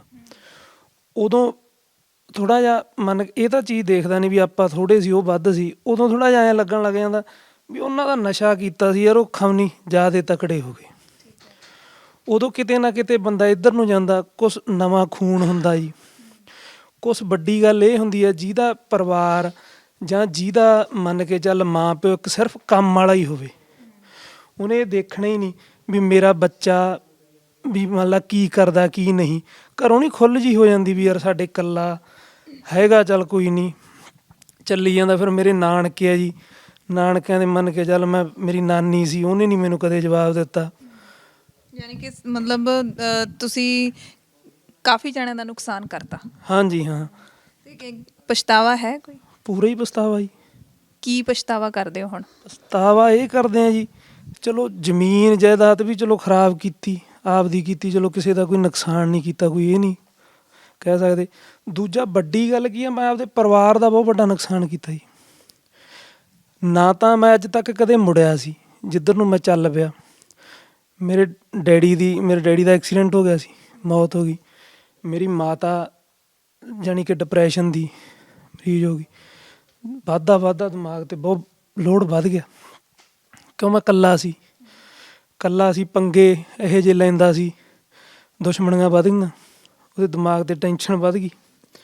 ਟੈਨਸ਼ਨ ਵਧਣ ਕਾਰਨ ਉਹਨੂੰ ਐਂ ਲੱਗਣ ਲੱਗ ਗਿਆ ਵੀ ਪਤਾ ਨਹੀਂ ਮੁੜੂਗਾ, ਪਤਾ ਨਹੀਂ ਜਾਂ ਉਹਨੇ ਫੋਨ ਕਰਨਾ ਮੈਂ ਚੱਕਣਾ ਨਹੀਂ, ਬੈਠੇ ਰਹਿਣਾ। ਤੜਕੇ ਨਿਕਲ ਗਿਆ, ਰਾਤ ਨੂੰ 1 ਵਜੇ ਆਇਆ, ਕਿਤੇ 2 ਵਜੇ ਆਇਆ। ਹਾਂ ਮੰਨ ਕੇ ਚੱਲੋ ਮੇਰਾ ਮਤਲਬ ਵਾਈਫ ਵੀ ਸੀ, ਜਾਣੀ ਕਿ ਇੰਨਾ ਮੈਥੋਂ ਕੋਈ ਪੁੱਛਦਾ ਹੀ ਨਹੀਂ ਸੀ ਅਤੇ ਨਾ ਹੀ ਕੋਈ ਪੁੱਛਣ ਦੀ ਐਡੀ ਉਹ ਰੱਖਦਾ ਸੀ। ਤੁਸੀਂ ਮਤਲਬ ਘਰ ਦੀਆਂ ਬੀਬੀਆਂ ਦੇ ਹੱਥ ਵੀ ਚੁੱਕਦੇ ਸੀ ਫਿਰ? ਹਾਂ ਵੀ ਜੇ ਮੰਨ ਕੇ ਚੱਲ 2 ਵਾਰੀਆਂ 3 ਵਾਰੀ ਪੁੱਛ ਲਿਆ ਵੀ ਹਾਂ ਤੁਸੀਂ ਕੌਣ ਹੁੰਦੇ ਆ ਪੁੱਛਣ ਵਾਲੇ, ਵੀ ਮੈਂ ਕੁਛ ਮਰਜ਼ੀ ਕਰਾਂ ਕੁਛ ਨਾ ਕਰਾਂ। ਉਹਦੇ ਕਾਰਨ ਮੇਰੀ थोड़े मोटे आपस में ये हो गया, पुलिस आउण ਲੱਗ ਗਈ ਰੋਜ਼। ਉਹਦੇ ਨਾਲ ਮੰਨ ਕੇ ਚਲੋ ਮੇਰੀ ਘਰ ਵਾਲੀ ਨਾਲ ਵੀ ਥੋੜ੍ਹਾ ਜਿਹਾ ਉਹ ਹੋ ਗਿਆ ਵੀ ਹਾਂ ਤੂੰ ਨਹੀਂ ਇੱਧਰਲੀ ਲਾਈਨ 'ਤੇ ਆਉਂਦਾ, ਹੈ ਨਾ। ਚਲੋ ਉਹ ਵੀ ਆਪਦਾ ਸਾਈਡ 'ਤੇ ਕੇਰਾਂ ਹੋ ਗਏ, ਕਿਉਂ ਬਾਣੀ ਇਹੋ ਜਿਹਾ ਚੱਕਰੀ ਇਹੋ ਜਿਹੇ ਬਣ ਗਏ। ਮੇਰੀ ਮਾਤਾ ਜਾਣੀ ਕਿ ਜਮਾਂ ਹੀ ਇੱਕ ਪਾਗਲ ਵਾਂਗੂ ਪਾਗਲ ਹੀ ਹੋ ਗਈ, ਹੈ ਨਾ। ਹਾਨੀ ਸਾਰ ਨੂੰ ਉਹਨੂੰ ਸੁਸਾਈਡ ਕਰਨਾ ਪੈ ਗਿਆ ਜੀ। ਮੰਨ ਕੇ ਚਲੋ ਵੀ ਜ਼ਿੰਦਗੀ 'ਚ ਮੈਂ ਜੋ ਵੀ ਕੀਤਾ ਮੈਂ ਆਪਦੇ ਮਨ ਦੀ ਕੀਤੀ ਹੈ। ਤੇ ਜਦੋਂ ਮਾਂ ਨੇ ਖੁਦਕੁਸ਼ੀ ਕਰ ਲਈ ਫਿਰ ਵੀ ਨਹੀਂ ਤੁਸੀਂ ਮੁੜੇ ਹੈਗੇ? ਫਿਰ ਉਸ ਤੋਂ ਬਾਅਦ ਜਦੋਂ ਦੇਖ ਬਦਕਿਸਮਤੀ ਕਿੱਡੀ ਮਾੜੀ, ਅੱਜ ਤੱਕ ਕਦੇ ਜ਼ਿੰਦਗੀ 'ਚ ਕਿਸੇ ਦਾ ਹੋਇਆ ਨਹੀਂ ਹੋਣਾ ਵੀ ਉਹਦੀ ਮਾਂ ਮਰ ਗਈ ਹੋਵੇ, ਉਹਨੂੰ ਅੱਗ ਦੇਣ ਵੀ ਨਾ ਪਹੁੰਚਿਆ ਗਿਆ ਹੋਵੇ। ਮੈਂ ਨਾਭੇ ਬੰਦ ਸੀ ਅੰਦਰ, ਸਾਡੇ ਪਰਮਿਸ਼ਨ ਦਿਵਾਉਣ ਗਏ, ਪਰਚੀ ਇਹੋ ਜਿਹੀ ਸੀ, ਜੱਜ ਨੇ ਦਿੱਤੀ ਨਾ, ਨਹੀਂ ਇਹਨੂੰ ਬਾਹਰ ਨਹੀਂ ਕੱਢ ਸਕਦੇ। ਮੇਰੀ ਮਾਤਾ ਦਾ ਸੰਸਕਾਰ ਹੋ ਗਿਆ, ਫੁੱਲ ਚੁਗੇ ਗਏ। ਭੋਗ ਵੇਲੇ ਨੂੰ ਪਰਮਿਸ਼ਨ ਲਿਆਂਦੀ, ਭੋਗ 'ਤੇ ਮੈਨੂੰ ਲੈ ਕੇ ਆਏ ਸੀ। ਇਹੋ ਜਿਹਾ ਬਦਕਿਸਮਤ ਕੋਈ ਨਹੀਂ ਹੋਊਗਾ ਵੀ ਜਿਹੜੇ ਬੰਦੇ ਤੋਂ ਆਪਦੀ ਮਾਂ ਨੂੰ ਵੀ ਨਾ ਅੱਗ ਦਿੱਤੀ ਗਈ ਹੋਵੇ। ਸੋ ਹੁਣ ਮਤਲਬ ਤੁਸੀਂ ਫਿਰ ਉਦੋਂ ਬਾਅਦ ਫਿਰ ਤੁਸੀਂ ਠੀਕ ਹੋਣ ਦਾ ਪ੍ਰਣ ਲਿਆ, ਇੱਧਰ ਕਿਵੇਂ ਆਏ, ਸੈਂਟਰ 'ਚ ਕਿਵੇਂ ਆਏ? ਸੈਂਟਰ 'ਚ ਹੀ ਮੈਂ ਕਿਵੇਂ ਆਇਆ, ਹੁਣ ਜਿਹੜੇ ਹੁਣ ਦੇ ਹਾਲਾਤ ਸੀ ਬਹੁਤ ਜ਼ਿਆਦਾ ਮੇਰੇ ਮਾੜੇ ਹੋ ਗਏ ਸੀਗੇ ਜੀ। ਜਿੰਨੇ ਹੀ ਕਹਿ ਦੂੰ ਵੀ ਨਸ਼ੇ ਦਾ ਕੋਈ ਲਿਮਟ ਹੀ ਹੈ ਨਹੀਂ ਸੀ।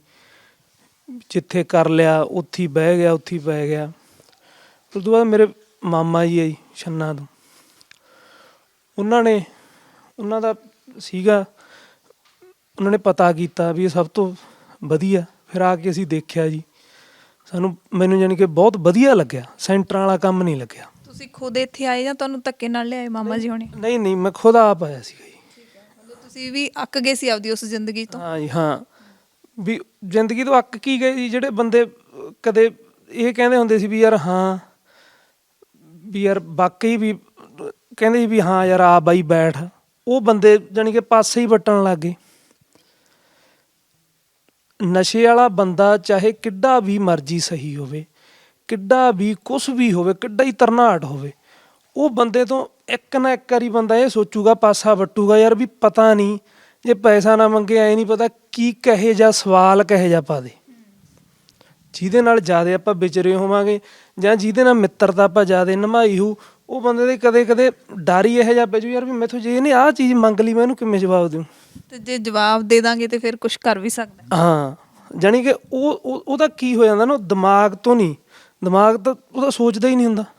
ਉਹ ਬਸ ਉਹਨੂੰ ਇਹ ਲੱਗਣ ਲੱਗ ਜਾਂਦਾ ਵੀ ਮੈਂ ਉਹਦੀ ਖਾਤਰ ਯਾਰ ਆਹ ਕੀਤਾ, ਉਹਨੇ ਮੈਨੂੰ ਕਿਉਂ ਜਵਾਬ ਦਿੱਤਾ।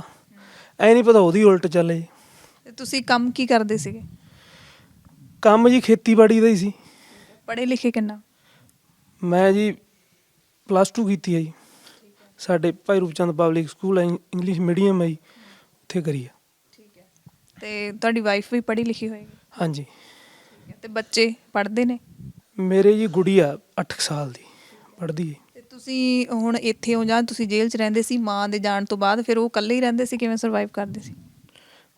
ਮੰਨ ਲਓ ਜੀ ਜਦੋਂ ਮੈਂ ਜ਼ਿਆਦਾ ਜਿਹੜੀ ਲੰਮੀ ਮੰਨ ਕੇ ਚੱਲੋ ਜਦੋਂ ਕੱਟੀ ਹੈ, ਉਹ ਜਾਣੀ ਕਿ ਮੇਰਾ ਤੇ ਮੇਰੀ ਘਰ ਵਾਲੀ ਦਾ ਥੋੜ੍ਹਾ ਪੈ ਗਿਆ ਸੀ, ਫਰਕ ਪੈ ਗਿਆ ਸੀ।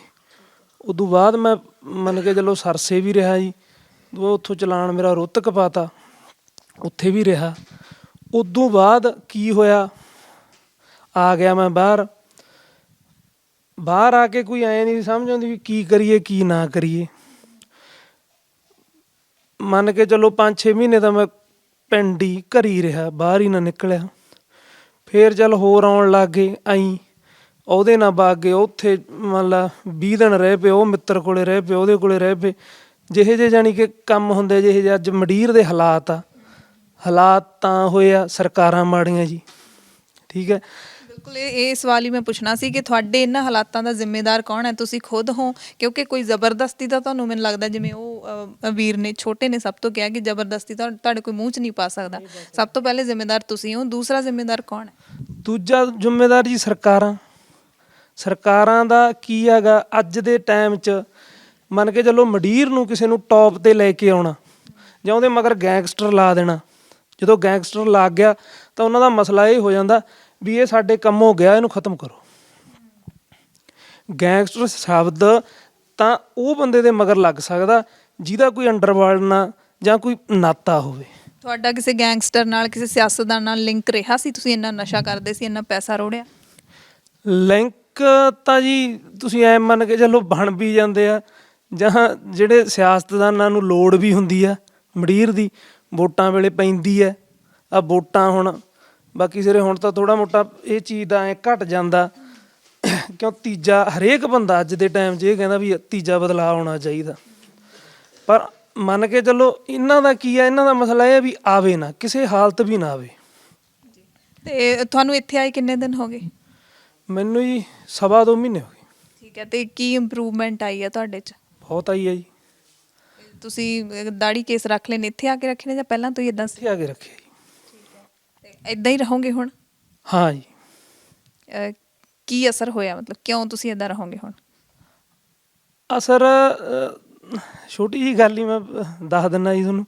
ਮੱਛੀ ਨਹੀਂ ਹੁੰਦੀ ਪੱਤਣ ਚੱਟ ਕੇ ਕਹਿੰਦੇ ਮੁੜ ਆਉਂਦੀ ਹੈ, ਉਹ ਗੱਲ ਹੋ ਗਈ।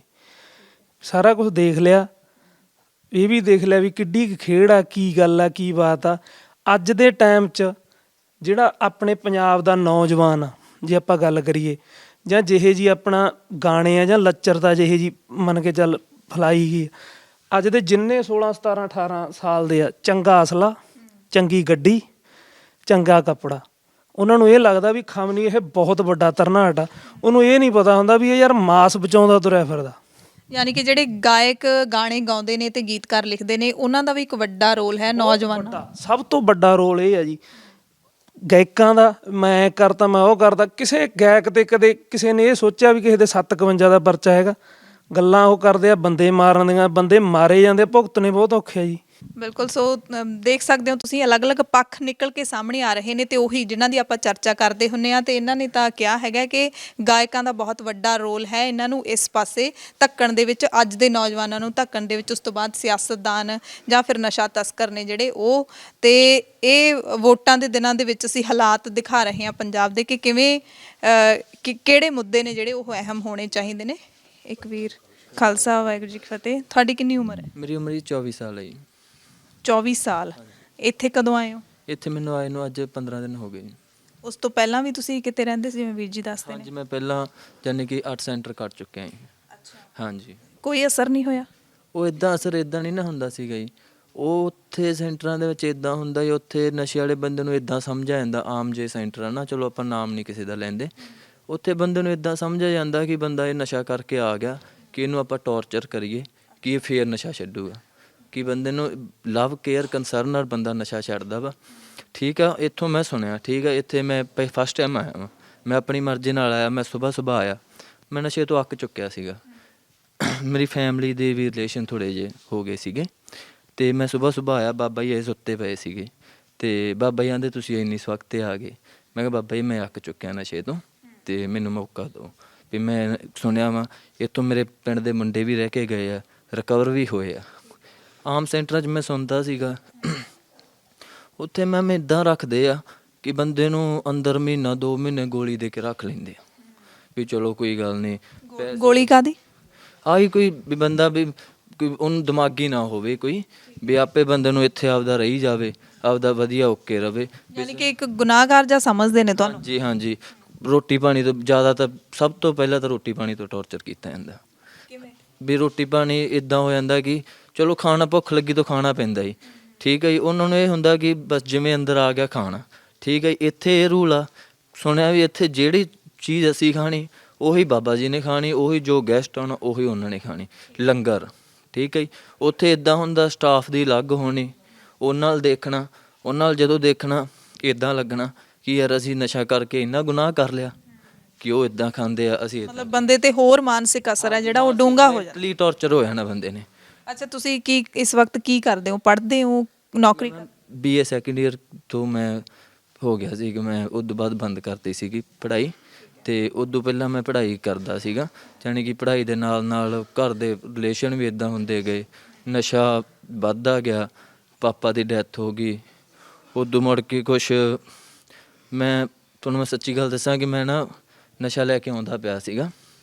ਮੈਂ ਇਸ ਹਲਕੇ ਦਾ ਹੀ, ਇੱਥੋਂ ਦਾ ਹੀ ਕੋਈ ਥਾਣੇ ਦਾ ਮੈਂ ਨਾਮ ਨਹੀਂ ਲੈਂਦਾ, ਤੇ ਉਹਨਾਂ ਨੇ ਮੈਨੂੰ ਨਾ ਰੋਕ ਲਿਆ, ਕਿਸੇ ਨੇ CID ਕਰਤੀ ਕਿ ਨਸ਼ਾ ਮੈਂ ਕੁਛ ਵੀ ਨਹੀਂ, ਕੋਈ 1500 ਰੁਪਏ ਦਾ ਲੈ ਕੇ ਆਉਂਦਾ ਪਿਆ ਸੀ, ਕਿਹੜਾ ਨਸ਼ਾ ਸੀ? ਚਿੱਟਾ ਨਸ਼ਾ ਲੈ ਕੇ ਆਉਂਦਾ ਪਿਆ ਸੀਗਾ। ਕਿਤੋਂ ਲਿਆਂਦਾ ਸੀ? ਉਹ ਸਾਡੇ ਪਿੰਡ ਆ ਜੀ, ਉੱਥੇ ਜਾਣੀ ਕਿ ਖੁੱਲਾ ਹੀ ਵਿਕਦਾ, ਭਲਾ ਬੱਚਾ ਚਲਾ ਜਾਵੇ, ਭਲਾ ਕੋਈ ਵੀ ਚਲਾ ਜਾਵੇ, ਖੁੱਲਾ ਮਿਲਣਾ। ਮੈਂ ਉੱਥੋਂ ਲਿਆ, ਠੀਕ ਹੈ ਜੀ। ਉੱਥੇ ਉਹਨਾਂ ਨੂੰ ਨਾ ਇਹ ਹੁੰਦਾ ਕਿ ਆਪ ਹੀ ਖੜੇ ਹੁੰਦੇ ਆ, ਆਪ ਹੀ ਫੜਾ ਦਿੰਦੇ ਹੋ, ਠੀਕ ਆ। ਮੈਨੂੰ ਇਹ ਸੀ, ਉਹਨਾਂ ਨੂੰ ਇਹ ਸੀਗਾ ਵੀ ਚਲੋ ਕੋਈ 10-20 ਹਜ਼ਾਰ ਰੁਪਇਆ ਲਵਾਂਗੇ, ਛੱਡ ਦਾਂਗੇ। ਮੇਰੇ ਨਾਲ ਉਹਨਾਂ ਦੀ ਗੱਲਬਾਤ ਹੋਈ ਹੈ ਨਾ ਜੀ, ਤੇ ਉਹ SHO ਇਹੋ ਜਿਹਾ ਸੀਗਾ ਕਿ ਉਹ ਕਹਿੰਦਾ ਕਿ ਤੂੰ ਮੇਰੇ ਤੋਂ ਲੈ ਜਾ ਕਰ, ਤੂੰ ਗਾਂ ਸੇਲ ਕਰ ਲਿਆ ਕਰ, ਕਿ ਤੂੰ ਮੈਨੂੰ 1000-2000 ਰੁਪਏ ਜਿਹੜਾ ਬਚਿਆ ਕਰੂਗਾ, ਜਾਂ ਤੂੰ ਆਪ ਦਾ ਫ੍ਰੀ ਲਾ ਲਿਆ ਕਰ। ਹਾਂ, ਮੇਨ ਮੈਨੂੰ ਉਹਨਾਂ ਨੇ ਹੀ, ਪੁਲਿਸ ਨੇ ਤੁਹਾਨੂੰ ਲਾਇਆ ਇਸ ਪਾਸੇ ਜ਼ਿਆਦਾ? ਉਹਨਾਂ ਦਾ ਕੰਮ ਮੈਂ 6-7 ਮਹੀਨੇ ਕੀਤਾ। ਇਸੇ ਟੈਨਸ਼ਨ ਦੇ ਵਿੱਚ ਮੇਰੀ ਮੰਮਾ ਵੀ ਬਿਮਾਰ ਹੋ ਗਏ। ਅੱਛਾ, ਮਤਲਬ ਕਿਹੜੇ ਇਲਾਕੇ 'ਚ ਤੁਸੀਂ ਸਪਲਾਈ ਕਰਦੇ ਸੀ? ਕਿੰਨਾ ਕੁ ਤੁਸੀਂ ਕੀਤਾ ਕਾਰੋਬਾਰ? ਪਿੰਡਾਂ 'ਚ ਮੁੰਡੇ ਠੀਕ ਆ ਆਉਂਦੇ ਸੀਗੇ, ਕਿਸੇ ਨੂੰ ਕੋਈ ਚੱਲ ਕੇ ਨਹੀਂ ਦੇਣਾ ਪੈਂਦਾ। ਮੈਂ ਮੰਨਦਾ, ਠੀਕ ਆ ਜੀ, ਜਿਵੇਂ ਜੇ ਅੱਜ ਇੱਥੇ ਨਸ਼ਾ ਵਿਕੂਗਾ, ਮੇਨ ਕਾਰਨ ਨਸ਼ੇ ਦਾ ਇਹ ਬਣਦਾ ਵਾ ਕਿ ਪਿੰਡ ਦੇ ਵਿੱਚ ਨਸ਼ਾ ਵਿਕਦਾ। ਅੱਜ ਕੋਈ ਬੱਚੇ ਨੇ, ਕਿਸੇ ਨੇ ਪਹਿਲੇ ਦਿਨ ਨਸ਼ਾ ਕੀਤਾ, ਠੀਕ ਆ, ਜੇ ਉਹਨੂੰ 10 ਕਿਲੋਮੀਟਰ ਦੂਰ ਤੋਂ ਨਸ਼ਾ ਮਿਲੂਗਾ, ਉਹ ਬੰਦਾ 10 ਵਾਰੀ ਸੋਚੂਗਾ ਕਿ ਮੈਂ ਯਾਰ ਘਰੋਂ ਜਾਣਾ ਵਾ, ਕਿ ਮੇਰੇ ਘਰਦਿਆਂ ਤੋਂ ਮੈਂ ਨਿਕਲਣਾ ਵਾ, ਵੀ ਉਹ ਪੁੱਛਣਗੇ ਕਿੱਧਰ ਗਿਆ ਸੀ, ਕਿੱਧਰ ਨਹੀਂ ਗਿਆ ਸੀ। ਉਹ ਚਲੋ ਬੰਦ ਵੀ ਕਰ ਦਿਓ, ਨਾ ਵੀ ਜਾਊਗਾ, ਠੀਕ ਆ। ਜਦੋਂ ਨਸ਼ਾ ਮਿਲਣਾ ਹੀ ਪਿੰਡ 'ਚੋਂ ਹੋਇਆ, ਉਹਨੇ ਤਾਂ ਜਾਣਾ ਘਰੋਂ 5 ਮਿੰਟ ਖੇਤ ਦੇ ਬਹਾਨੇ ਜਾਣਾ, ਜਾਂ ਕਿਸੇ ਬਹਾਨੇ ਲੈਣਾ, ਨਸ਼ਾ ਕਰ ਲੈਣਾ। ਤੁਸੀਂ ਕਿੰਨੀ ਉਮਰ 'ਚ ਲੈਣਾ ਸ਼ੁਰੂ ਕੀਤਾ? ਮੈਂ 17 ਸਾਲ ਦੀ ਉਮਰ 'ਚ ਕਰ ਲਿਆ ਸੀਗਾ। ਮਤਲਬ ਤੁਸੀਂ 7 ਸਾਲ ਦਲਦਲ 'ਚ ਫਸੇ ਰਹੇ।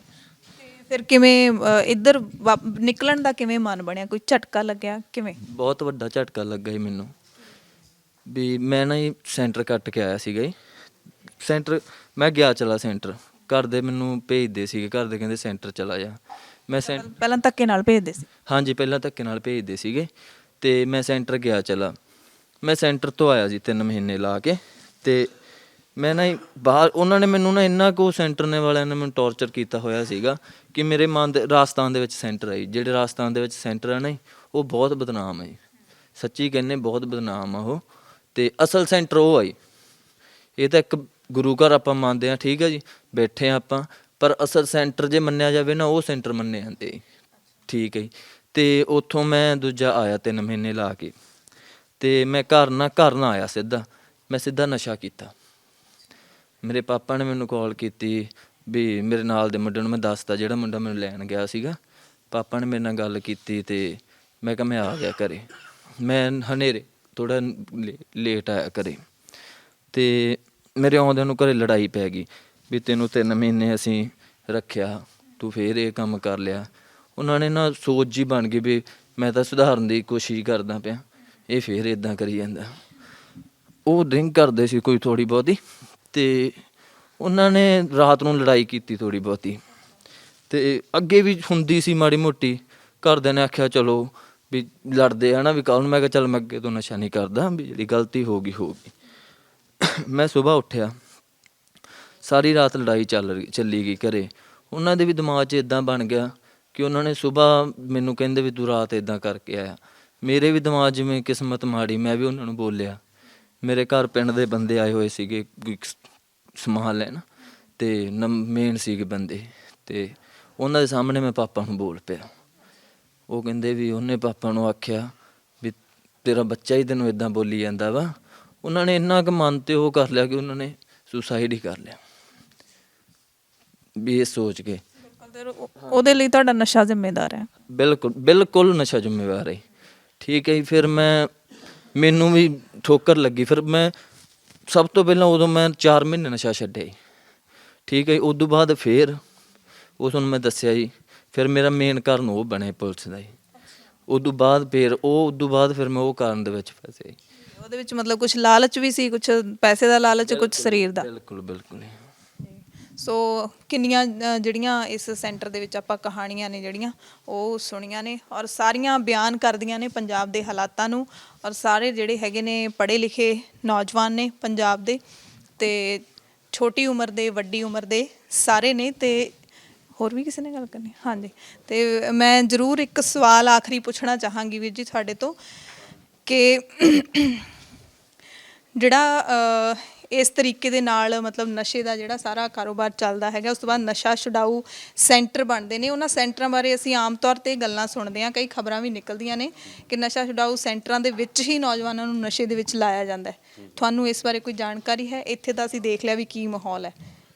ਦੇਖੋ ਜੀ, ਆਪਾਂ ਕਿਸੇ ਦਾ ਨਾਂ ਨਹੀਂ ਇਦਾਂ ਲੈ ਸਕਦੇ ਕਿ ਪਰ ਇਹ ਇਲਜ਼ਾਮ ਇੱਕ ਸੱਚ ਹੈ। ਹਾਂ, ਕਿਉਂਕਿ ਅਸੀਂ ਨਾ ਸੁਣਿਆ ਹੋਇਆ ਖੁਦ, ਜਿਹੜੇ ਸਾਡੇ ਕੋਲੇ ਮੁੰਡੇ ਆਉਂਦੇ ਨੇ ਬਾਕੀ ਸੈਂਟਰ ਜਿਨ੍ਹਾਂ ਨਾਲ ਇਕੱਠੇ ਹੁੰਦੇ ਆ, ਉਹ ਵੀ ਦੱਸਦੇ ਆ, ਯਾਨੀ ਕਿ ਕੁਛ ਮਤਲਬ ਚਲੋ ਸਾਰੇ ਨਹੀਂ, ਕੁਛ ਸੈਂਟਰਾਂ ਦੇ ਵਿੱਚੋਂ ਮੁੰਡੇ ਆਉਂਦੇ ਆ ਤੇ ਉਹ ਸੈਂਟਰਾਂ ਦੇ ਮਾਲਕ ਖੁਦ ਹੀ ਜਿਹੜੇ ਨਸ਼ਾ ਕਰਦੇ ਵੀ ਹੁੰਦੇ ਆ। ਔਰ ਜਦੋਂ ਮਤਲਬ ਕਿ ਜਿਹੜੇ ਮੁੰਡੇ ਉੱਥੇ ਰਹਿੰਦੇ ਨੇ, ਜਿਹੜੇ ਉਹਨਾਂ ਦੇ ਵਿੱਚੋਂ ਕੁਛ ਜਿਵੇਂ ਕੰਮ ਕਰਨ ਵਾਸਤੇ ਜਾਂ ਕੁਛ ਨੂੰ ਆਪਣਾ ਉਹ ਮਿੱਤਰ ਬਣਾ ਲੈਂਦੇ ਨੇ ਤੇ ਉਹਨਾਂ ਨੂੰ ਨਾਲ ਰੱਖ ਕੇ ਤੇ ਫਿਰ ਉਹ ਵੀ ਇਕੱਠੇ ਯਾਨੀ ਕਿ ਨਸ਼ਾ ਕਰਦੇ ਆ। ਕਿਉਂਕਿ ਦੇਖੋ, ਆਪਾਂ ਕਿਸੇ ਨੂੰ ਮਾੜਾ ਨਹੀਂ ਕਹਿੰਦੇ, ਪੰਜਾਬ ਦੇ ਵਿੱਚ ਹੋਰ ਵੀ ਬੜੇ ਸੈਂਟਰ ਹੈਗੇ ਨੇ, ਪਰ ਮੇਰੀ ਨੌਲੇਜ ਵਿੱਚ ਯਾਨੀ ਕਿ ਜਿੰਨਾ ਕੁ ਮੈਂ ਜਾਣਦਾ ਹੈਗਾ ਵੀ ਇੱਕ ਅੰਮ੍ਰਿਤਧਾਰੀ ਬੰਦਿਆਂ ਨੇ, ਯਾਨੀ ਕਿ ਜਿਹੜੇ ਬਿਨਾਂ ਕਿਸੇ ਨਸ਼ਾ ਕੀਤੇ ਤੋਂ, ਜਿਹੜੇ ਨਸ਼ੇ ਤੋਂ ਬਿਲਕੁਲ ਅਨਟੱਚ ਨੇ, ਯਾਨੀ ਕਿ ਅਸੀਂ ਦੋਨੋਂ ਪ੍ਰਚਾਰਕ ਆ, ਤੇ ਮੇਰੀ ਨੌਲੇਜ ਵਿੱਚ ਵੀ ਪੰਜਾਬ ਦੇ ਵਿੱਚ ਇਹ ਪਹਿਲਾ ਸੈਂਟਰ ਹੈ ਇੱਦਾਂ ਦਾ ਜਿਹੜਾ ਕਿਸੇ ਜਿਨ੍ਹਾਂ ਨੇ ਨਸ਼ਾ ਕਦੇ ਨਹੀਂ ਕੀਤਾ ਵੀ ਉਹਨਾਂ ਲੋਕਾਂ ਨੇ ਖੋਲ੍ਹਿਆ। ਬਿਲਕੁਲ। ਤੇ ਇਹੋ ਜਿਹੇ ਸੈਂਟਰ ਨੇ ਜਿਹੜੇ ਨਸ਼ਾ ਛੁਡਾਊ ਸੈਂਟਰ ਪੰਜਾਬ 'ਚ ਕਿੰਨੇ ਕੁ ਹੋਣਗੇ ਤੁਹਾਡੇ ਅੰਦਾਜ਼ੇ ਮੁਤਾਬਕ? ਸੈਂਟਰ ਤਾਂ ਬਹੁਤ ਆ ਜੀ, ਤੁਸੀਂ ਦੇਖੋ ਜਿੰਨੇ ਜਿਹੜੀ ਚੀਜ਼ ਦੀ ਜਿੰਨੀ ਜ਼ਿਆਦਾ ਡਿਮਾਂਡ ਹੋਊਗੀ, ਜੀ ਹੁਣ ਪੰਜਾਬ ਦੇ ਲੱਖਾਂ ਮੁੰਡੇ ਨਸ਼ੇ ਤੇ ਲੱਗੇ ਹੋਏ ਆ, ਤਾਂ ਨਸ਼ਿਆਂ ਨੂੰ ਮਤਲਬ ਕਿ ਹਟਾਉਣ ਵਾਸਤੇ ਸੈਂਟਰ ਵੀ ਫਿਰ ਧੜਾ ਧੜ ਖੁੱਲ੍ਹੇ ਆ। ਪਿੱਛੇ ਜਾ ਵੀ ਬੜੇ ਖੁੱਲ੍ਹੇ ਨੇ, ਮਤਲਬ ਕਿ ਕੁਛ ਉੱਦਾਂ ਹੀ, ਮਤਲਬ ਕਿ ਕਿਉਂਕਿ ਕਈ ਵਾਰੀ ਲੋਕ ਜਿਹੜੇ ਆ ਸੋਚਦੇ ਆ ਵੀ ਇਸ ਚੀਜ਼ 'ਚ ਪੈਸਾ ਵੀ ਬਹੁਤ ਆ, ਕਿਉਂਕਿ ਜੇ ਆਪਾਂ ਇਹਨਾਂ ਨੂੰ ਲੁੱਟਣਾ ਹੋਵੇ, ਮਤਲਬ ਇਹਨਾਂ ਤੋਂ ਮਤਲਬ ਕਿ ਇਹਨਾਂ ਨੂੰ ਮਾੜਾ ਖਾਣਾ ਦੇ ਦਿਓ, ਬਿਲਡਿੰਗ ਦਾ ਕੋਈ ਚੰਗਾ ਪ੍ਰਬੰਧ ਨਾ ਕਰੋ, ਇਨਵੈਸਟਮੈਂਟ ਨਾ ਕਰੋ, ਤਾਂ ਨਾਰਮਲੀ ਮਤਲਬ ਕਿ ਤੁਸੀਂ ਪੈਸਾ ਵੀ ਇਹਦੇ ਵਿੱਚੋਂ ਕਮਾ ਸਕਦੇ ਹੋ। ਤੇ ਵੀ ਜੀ ਇੱਕ ਹੋਰ ਮੈਂ ਜੇ ਸਵਾਲ ਪੁੱਛਾਂ ਤੁਹਾਨੂੰ ਕਿ ਕਿਉਂਕਿ ਟਾਈਮ ਬਹੁਤ ਹੋ ਗਿਆ ਹੈਗਾ, ਤੇ ਤੁਸੀਂ ਚਾਹੁੰਦੇ ਹੋ ਕਿ ਕਿੰਨੇ ਸਾਲਾਂ ਤੱਕ ਸੈਂਟਰ ਮਤਲਬ ਇਹੋ ਜਿਹਾ ਬਣ ਜਾਏ ਕਿ ਸੈਂਟਰ ਬੰਦ ਹੋ ਜਾਵੇ ਤੇ ਪੰਜਾਬ 'ਚ ਨਸ਼ਾ ਖਤਮ ਹੋ ਜਾਏ, ਕਿ ਇਹੋ ਜਿਹੇ ਵਿਦਿਆਰਥੀ ਨਾ ਆਉਣ?